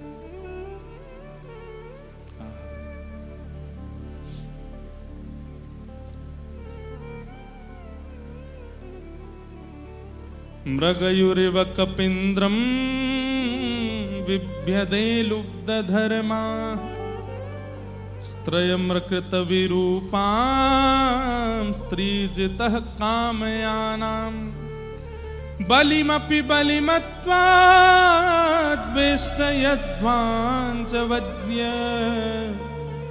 तदलमसित सख्ये दुस्त्यजस्तत्कथार्थः। किशोरी जी कह रही हैं, हमें पहले ही समझ जानो चाहिए हो कि ये कृष्ण तो कपटी है। कैसे कपटी? बोले अरे ब्याह करवे के काजी आई सुर्पणखा। जब ये कन्हैया राम बन के आए तो इनसे ब्याह करवे के काजी सुर्पणखा आई। बताओ, ब्याह करवे वारे से मना कर दो कि हम ब्याह ना कर सके, वहां के नाक कान काट दिए। खुद ने तो ब्याह कियो नहीं और वाकू कोई औरत ब्याह करवे लायक छोड़ो नहीं। ऐसे तो इनके काम है। और बाली सुग्रीव का युद्ध करवा दिया, और युद्ध करवाते हुए सुग्रीव के पक्ष में छिप करके बाली को मार दिया। अरे जब युद्ध करवे की इतनी ताकत थी तो सामने आके लड़ते बाली थे, लेकिन छुप के मारा उसको। अरे बहनों, तुम्हें कहा बताऊं, किशोरी जी कह रही हैं। तीसरी बात बोले क्या? बलि के यहां गए नेक्से से बामन बन के, और बोले 3 पग जमीन चाहिए, वो भी अपने पैरन से नापेंगे। बलि हसन लगो, महाराज आप नेक्से से हो, 3 पग जमीन अपने पैर से नापोगे, मैं त्रिलोक का सम्राट, आपको 3 पग जमीन देने में मुझे बड़ी लज्जा होगी। बोले नहीं, हम तो अपने पैर से ही नापेंगे, देना है तो दो। गोपियां बोली फिर? बोले फिर का संकल्प लियो। और जैसे ही बलि ने कही कि मैं आपको 3 पग जमीन देता हूं, इतने में जय कन्हैया 1952 बन के गए, विराट है गयो, और 2 पग से तीनों लोग नाप लिए। और बलि तो बोलो, तुमने 3 पग के लिए कहा था, मैंने 2 पग में तीनों नाप लिए, अब तीसरा पग कहां रखूं? हे बासुकी नाग, जाओ इसको बंदी बना लो, नरक ले जाओ। इसने अपनी संकल्प पूरा नहीं किया। छोटे से वामन बन के गए और बलि को ठगी आए। अरे हम लोगों ने तो पहले ही पता होनी चाहिए कि कौन है। बोले कित्तव यानी कपटी। इतना बोलने की सामर्थ्य केवल श्री जी के पास है, और कोई बोल नहीं सकता ठाकुर जी को। दूर बैठे उद्धव जी, इनको तो सब पता है। मैं तो सोच के आया था कि इनको बताऊंगा कि वो पर ब्रह्म है, वो नारायण है, वो जगदीश्वर हैं, वो महाअवतार हैं।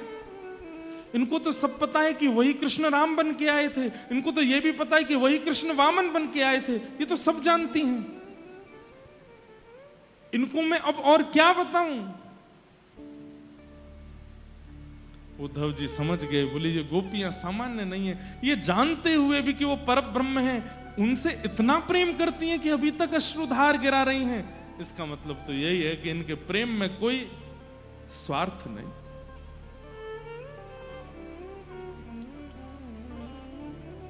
उद्धव जी महाराज गोपियों की भाव सुनते सुनते सुनते, अद्भुत अद्भुत भाव हैं, सब भावों को सुनते हुए व्याकुल हो गए। इतने में तो 6 महीना निकल गए। उद्धव जी महाराज को 6 महीना बाद जब होश आया, रथ में बैठ के आए थे लेकिन पैदल ही दौड़े मथुरा की ओर। श्री कृष्ण के पास जैसे ही पहुंचे, दाढ़ी बढ़ चुकी है, केश जटा बन गए थे उद्धव जी के, अंग प्रत्यंग विचित्र से हो गए। पता नहीं कब से स्नान नहीं किया था उद्धव जी ने। ठाकुर जी ने जैसे देखा, अरे उद्धव ये तेरी स्थिति कैसी? उद्धव जी बोले मेरी स्थिति बाद में, हाथ पकड़ो मेरा, चलो मेरे साथ। आप पूरे ब्रह्मांड में रहने के लायक नहीं है, ये ब्रह्मांड आपके लायक नहीं है, ये मथुरा आपके लायक नहीं है, आप तो व्रज चलो नाथ, आप वहीं रहो, इन ब्रज गोपियों का त्याग मत करो, मैं आपसे हाथ जोड़ के विनती करता हूं। ठाकुर जी बोले क्यों, 6 महीना पहले तो तू बड़ो कह रो, आप परमात्मा हो, आपके अंदर मोह कैसे हो सकता है, ममत्व कैसे हो सकता है, आदि आदि। ठाकुर जी की वाणी उद्धव को चेता नहीं पाई। ब्रज की सामान्य से दूध काढ़ने वाली, गोवर थापने वाली गोपियों ने उद्धव को प्रेमी बना दिया। यह है ब्रजमंडल। ठाकुर जी ने वहीं सब गोपियों के साथ उद्धव को दर्शन कराए और कहा, उद्धव ये तो केवल एक लीला है, वास्तव में ब्रज मुझ में ही विराजमान है और मैं ब्रज में ही विराजमान हूं। मैं चाहे द्वारिका में रहूं, चाहे वैकुंठ में रहूं, चाहे पताल में रहूं, कहीं भी रहूं, व्रज मुझ में है और मैं व्रज में हूं, व्रज मुझसे विलग नहीं है। बोलो भक्त वत्सल भगवान की। उद्धव जी महाराज पर कृपा की ठाकुर जी ने। तत्पश्चात मथुरा पर 2 बार चढ़ाई हुई, दोनों बार ठाकुर जी ने 16 बार चढ़ाई हुई, 17 बार ठाकुर जी ने जरासंध को हरा दिया, 18वीं बार ठाकुर जी रण छोड़ करके भाग गए। बोलो रण छोड़ राय भगवान की। अब हम हनुमान जी से प्रार्थना करें कि हमारे भीतर आओ और जल्दी कूद फांद करके कथा पूरी कराओ। ठाकुर जी द्वारिका पहुंचे। रेवत राजा की पौत्री रेवती से बलराम जी का विवाह हुआ और कौंडन्यपुर के राजा भीष्मक, उनकी पुत्री रुक्मणी जी से श्री ठाकुर जी का विवाह हुआ। बोलो रुक्मणी रमण भगवान की। रुक्मणी लक्ष्मी है और श्री कृष्ण नारायण है। लक्ष्मी सदा नारायण की ही होती है। श्री किशोरी जी ठाकुर जी से विलग नहीं है। राधा कृष्ण स्वरूपाम्बई कृष्णम राधा स्वरूपिणौ कलात्मानम निकुंजस्थम गुरु रूपम सदा भजे। इसलिए किशोरी जी से प्रकट विवाह का प्रसंग नहीं है। अब प्रकट विवाह का प्रसंग हमारे व्रज में कहा जाता है, बाकी तो किशोरी जी ठाकुर जी का ही अंग हैं, उनसे विवाह की प्रकट स्थिति में आवश्यकता नहीं थी, इसलिए रुक्मणी जी से विवाह किया। रुक्मणी जी लक्ष्मी है। दूसरा विवाह भगवान का जाम्बती के साथ, तीसरा सत्यभामा, चौथा कालिंदी श्री यमुना महारानी के साथ में हुआ। इस प्रकार भगवान के 8 प्रमुख विवाह हुए। भौमासुर नाम के राक्षस का वध करके भगवान ने 16,100 राजकुमारियों को वहां से मुक्त किया, उनसे विवाह किया और ठाकुर जी के 16,108 विवाह संपन्न हुए। इस प्रकार अनेक अनेक कथाएं मध्य में सुनाई गई, भगवान की दिनचर्या बताई गई, ठाकुर जी द्वारिका में कैसे रहते हैं। अंत में व्रज द्वारिका मिलन महोत्सव हुआ। कहां? कुरुक्षेत्र में, जहां सूर्य ग्रहण के अवसर पर द्वारिकावासी भी आए हैं और व्रजवासी भी आए हैं और उन सबका वहां पर मिलन हुआ है। किशोरी जी से भी मिले ठाकुर जी, ऐसी भावना वहां बता। हमारी लाडली जी वृंदावन छोड़ के और कहीं नहीं गई, केवल कुरुक्षेत्र गई थी। वहीं मिलन हुआ। उसके बाद ठाकुर जी वापस अपने स्थान पर आ गए। भगवान अपने बालकों को शिक्षा देते रहते थे। इसी मध्य में श्री सुदामा जी महाराज आए, भगवान ने उन पर अनुग्रह किया, कृपा की। अंत में भगवान अपने बालकों को समझाते हैं कि भैया मैं परमात्मा हूं, तुम मेरे बालक हो। इस अभिमान के कारण तुम सत्संग नहीं करते हो, संतों का संग नहीं करते हो, किसी को प्रणाम नहीं करते हो, इसका प्रभाव तुमको झेलना पड़ेगा। बालक बोले पिताजी तो ऐसे ही बोलते रहते हैं, कुछ नहीं होगा, हम तो भगवान के पुत्र हैं, हमको थोड़ी कुछ हो सकता है। ठाकुर जी बोले चाहे जितने अपराध कर लेना, लेकिन अगर कभी किसी भक्त संत या वैष्णव का अपराध किया तो मैं भगवान होके भी क्षमा नहीं करूंगा तुमको। भगवान के पुत्रों ने शाम को साड़ी पहना करके संतों का उपहास किया। ये पूछने के लिए गए कि नई बहू आई है, बताओ इसके गर्भ से लाला होगा कि लाली। संतों ने अपनी दिव्य दृष्टि से जब देखा तो पता चला कि कोई स्त्री नहीं है, भगवान के पुत्र को ही साड़ी पहना के लिए आए हैं। संतों को क्रोध आया, उन्होंने श्राप दे दिया, इसके गर्भ से लोह पिंड जन्मेगा, तुम्हारा पूरा यदुवंश नाश हो जाएगा। उग्रसेन राजा ने लोह पिंड को घिसवा करके समुद्र में फेंकवा दिया, वही एर का नाम की घास बन गया। एक दिन यदुवंशियों में छोटी सी बात पर थोड़ा कलेश हो गया, लड़ते झगड़ते सब समुद्र के तट पर आए, विषैली घास एक दूसरे पर फेंक करके यदुवंश का विनाश हो गया। भगवान पूरा दृश्य देखते रहे। बलराम जी महाराज आज्ञा लेकर के क्षीर सागर में प्रवेश कर गए। ठाकुर जी बोले मेरे कुछ काम रह गए, मैं पूरा करके आता हूं। एक दिन ठाकुर जी एक वृक्ष के नीचे बैठ करके उद्धव जी को, मैत्रेय मुनि आदि कुछ ऋषियों को भागवत धर्म का उपदेश करते हैं। यही भागवत धर्म का उपदेश जो ठाकुर जी ने भागवत में किया है, इस पर कथा हम करने वाले हैं 11 अक्टूबर से 17 अक्टूबर बद्रीनाथ में, क्योंकि श्री उद्धव जी महाराज यही भागवत धर्म सुन के सीधे बद्रीनाथ गए थे। तो इसलिए पहले भी वहां पर नवयोगेश्वर संवाद पर कथा हो चुकी है, पर इस बार भागवत धर्म ठाकुर जी की जो शिक्षा है उस पर चर्चा करेंगे। जो लोग भी अनुकूल मिले, शरद पूर्णिमा के बाद ही है वहां कथा। शरद पूर्णिमा पे गोवर्धन और गोवर्धन के बाद बद्रीनाथ। तो ठाकुर जी ने वहां पर ज्ञान उपदेश किया। उस ज्ञान उपदेश को उद्धव जी महाराज ने सुना, मैत्रेय मुनि ने सुना। ठाकुर जी ने कहा कि मेरा परम प्रिय विदुर मिलेगा। देखो विदुर जी कितने भाग्यशाली हैं।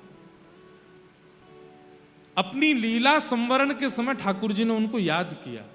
ठाकुर जी कहते हैं उद्धव मेरा परम प्रिय विदुर तुमको मिलेगा। उसको वो जब भी मिले, या तो तुम या फिर मैत्रेय मुनि, कोई भी उसको बैठा करके ये भागवत धर्म सुना देना। तो बीच में मैत्रेय विदुर संवाद भी आता है। वहां पर मैत्रेय मुनि ने विदुर जी को वही सब ज्ञान दिया जो ठाकुर जी दे करके गए। भगवान ने अद्भुत ज्ञान प्रस्तुत करने के बाद उद्धव से कहा अब उद्धव अब तुम बद्रीनाथ जाओ, मेरी पादुका लेकर के जाओ और वहां रह करके गंगा जी का दर्शन करना और मेरे द्वारा दिए गए ज्ञान का चिंतन करना। बंधुओं, कथा सुनने का विषय नहीं है, ये बात बिल्कुल ध्यान पूर्वक समझ लीजिए आप। ये चिंतन का विषय होता है। सोचिए, विचार कीजिए कि इस भाव का क्या अर्थ था। ये महाराज जी ने भली डिकोड करके हमको बता दिया, लेकिन फिर भी चिंतन कीजिए, आपको और कुछ प्राप्त होगा उससे। कथा चिंतन का विषय है, श्रवण का नहीं। उद्धव जी महाराज बद्रीनाथ चले गए, मैत्रेय मुनि हरिद्वार चले गए। अर्जुन को भगवान ने आज्ञा की मेरे जाते ही द्वारिका डूब जाएगी, तुम मेरी अष्टपटरानियों को लेकर के किशोरी जी के पास चले जाओ। 16,108 100 राजकुमारियों को वज्रनाभ लेकर के वृंदावन चले गए और अर्जुन अष्टपटरानियों को लेकर के जा रहे थे। तो बीच रास्ते में ठाकुर जी ही रूप बदल करके आए और 8 पत्नियों का हरण कर लिया। मानो अर्जुन को बता दिया कि मेरे बिना तेरा गांडीव धनुष भी किसी काम का नहीं है। अर्जुन हाथ पे हाथ धरे रह के रह गए, ठाकुर जी की पत्नियों की रक्षा नहीं कर पाए। अर्जुन ने जाकर के सब समाचार पांडवों को बताया। पांडव स्वर्गारोहण को चले गए, भगवान अपनी लीला पूरी करके चले गए। उद्धव जी महाराज ने अंत में एक बात कही थी कि ठाकुर जी आप चले जाएंगे तो आपकी स्मृति हमको करनी हो, आपसे कभी आपका अनुभव करना हो तो हम क्या करें। ठाकुर जी बोले ध्यान पूर्वक मेरी ओर देखो। एक ज्योति में ठाकुर जी का श्री विग्रह परिवर्तित हो गया और 7 बार आकाश में भ्रमण करते हुए तिरोधाय प्रविष्टोयम श्रीमद् भागवतार्णवम, श्रीमद् भागवत में वो ज्योति विराजमान हो गई। आप कहेंगे भागवत जी की रचना तो बाद में हुई, फिर ज्योति चतुश्लोकी भागवत जो कि स्वयं श्री ठाकुर जी से प्रकट हुई, उसका विस्तार ही श्रीमद् भागवत है। इस प्रकार से उस ज्ञान रूपी श्लोक में ठाकुर जी विद्यमान हो गए। पांडव अपनी स्वर्गारोहण पर चले गए, परीक्षित को राजा बना गए। परीक्षित से एक दिन अपराध बन गया, 7 दिन में मरने का श्राप लगा। सुखदेव जी महाराज ने 7 दिन कथा सुनाई। आज कथा का विश्राम है। सुखदेव जी कहते हैं परीक्षित अब तुम्हारी स्थिति कैसी है। परीक्षित मुक्ति मांगने गए थे ना, और सुखदेव जी ने कहा था भक्ति मांगो। तो आज पूछ रहे हैं अब तुम्हारी स्थिति कैसी है। तब परीक्षित जी महाराज कहते हैं महाराज पहले दिन मुझे लगता था कि मैं मरूंगा, लेकिन अब मुझे पता चल गया कि शरीर मरेगा, मेरी मृत्यु नहीं होगी, मैं तो ठाकुर जी को प्राप्त कर लूंगा। बस इतना सुनते ही श्री सुखदेव जी महाराज बोले, त्वम तु राजन मरिष्येति पशु बुद्धिम इमाम जही। मैं मरूंगा, ये भाव जब तक है तब तक संसारी हैं। जिस दिन ये भाव आ जाए कि शरीर मरता है, मैं तो आत्मा हूं, यही भागवत धर्म है। ऐसा कह करके श्री सुखदेव जी महाराज वहां से प्रस्थान कर गए। बोलो सुखदेव जी महाराज की। तक्षक सर्प ने आकर के परीक्षित को डस दिया, पांच भौतिक देह जल करके राख हो गया और उनकी आत्मा दिव्य रूप धारण करके एक विमान में बैठ करके भगवत धाम को प्रस्थान कर गए। बोलो भागवत महापुराण की जय। मार्कंडेय ऋषि को प्रलय कालीन स्थिति देखने का बहुत मन था। ठाकुर जी से प्रार्थना की, तब भगवान ने उनको प्रलय काल का दर्शन कराया। करार बिंदेन पदार बिंदम मुखार बिंदे विनवेशयंतम वटस्य पत्रस्य पुटे शयानम बालम मुकुंदम मनसा स्मरामि। श्री कृष्ण गोविंद हरे मुरारे, हे नाथ नारायण वासुदेव, जिह्वे पिबस्वामृतमेतदेव गोविंद दामोदर माधवेति। मार्कंडेय ऋषि ने जिस प्रलय का दर्शन किया, उस प्रलय में समुद्र की लहरें हिमालय की सबसे ऊंची शिखर के ऊपर से आ रही थी। सब कुछ प्रलयकालीन समुद्र में डूब गया, कुछ नहीं बचा। देख करके मार्कंडेय ऋषि घबराने लगे, ऐसा प्रलय देखा उन्होंने। तभी उनके चित्त में इच्छा प्रकट हुई कि सब नष्ट हो जाएगा तो बचेगा क्या। तभी उनको दिखाई दिया कि एक पीपल का पत्ता, और उस पीपल के पत्ते पर नन्हे से गोपाल जी करार विंदे न पदार विंदम, अपने हाथों से अपने एक पैर को पकड़ करके अपनी ओर खींच के उसके अंगूठे को पी रहे हैं। मुखार विंदे विनवेशयंतम वटस्य पत्र, वट वृक्ष के पत्र पर वटस्य पत्रस्य पुटे शयानम बालम मुकुंदम मनसा स्मरामि। मार्कंडेय ऋषि को ठाकुर जी ने बता दिया, बोले सब कुछ प्रलयकालीन समुद्र में डूब गया, केवल बाल गोपाल जी बचे हैं, इसलिए इन्हीं की शरण लो, इन्हीं की शरणागति करो। इस प्रकार अनेक भाव सुनते हुए सुनाते हुए भागवत जी का विश्राम होता है। आइए, आज बहुत समय हो गया। भागवत जी का अंतिम श्लोक सब लोग सीधे बैठेंगे और मेरे साथ में 3 बार उच्चारण करेंगे। नाम संकीर्तनम यस्य, नाम संकीर्तनम यस्य, सर्व पाप प्रणाशनो, सर्व पाप प्रणाशनो, प्रणामो दुख समनः, प्रणामो दुख समनः, तम नमामि हरिं परम, तम नमामि हरिं परम। नाम संकीर्तनम यस्य, नाम संकीर्तनम यस्य, सर्व पाप प्रणाशनो, सर्व पाप प्रणाशनो, प्रणामो दुख समनः, प्रणामो दुख समनः, तम नमामि हरिं परम, तम नमामि हरिं परम। नाम संकीर्तनम यस्य, नाम संकीर्तनम यस्य, सर्व पाप प्रणाशनो, सर्व पाप प्रणाशनो, प्रणामो दुख समनः, प्रणामो दुख समनः, तम नमामि हरिं परम, तम नमामि हरिं परम, तम नमामि हरिं परम, तम नमामि हरिं परम, तम नमामि हरिं परम। तम नमामि हरिं परम। बोलो वृंदावन बिहारी लाल की जय, श्री राधा रमण लाल की जय, श्री राधा वल्लभ लाल की जय, प्यारे गिरधर लाल की जय, जय जय श्री राधे, जय जय श्री राधे, जय जय श्री राम। राधे। नमः पार्वती पतये हर हर महादेव। जिन भगवान का नाम संकीर्तन इस कलिकाल में हम आप सब लोगों के समस्त प्रकार के पापों का नाश करता है, और भगवत प्राप्ति कराने की सामर्थ्य रखता है, ऐसे भगवान के पावन नाम को हम बारंबार प्रणाम करते हैं। बंधुओं, आपसे केवल एक ही प्रार्थना है, कलयुग केवल नाम आधारा। यहां नाम की बड़ी प्रधानता है। गुरु दीक्षा के बाद जो मंत्र दिया जाता है, उस मंत्र की विधि है, उस मंत्र का नियम है, वो आसन पे करना है, शुद्ध अवस्था में करना है, जितना गुरुदेव ने आज्ञा की उतना करना है। परंतु नाम, ये तो चलते फिरते, उठते बैठते, खाते पीते हर समय आपके मुख पर रहना ही चाहिए।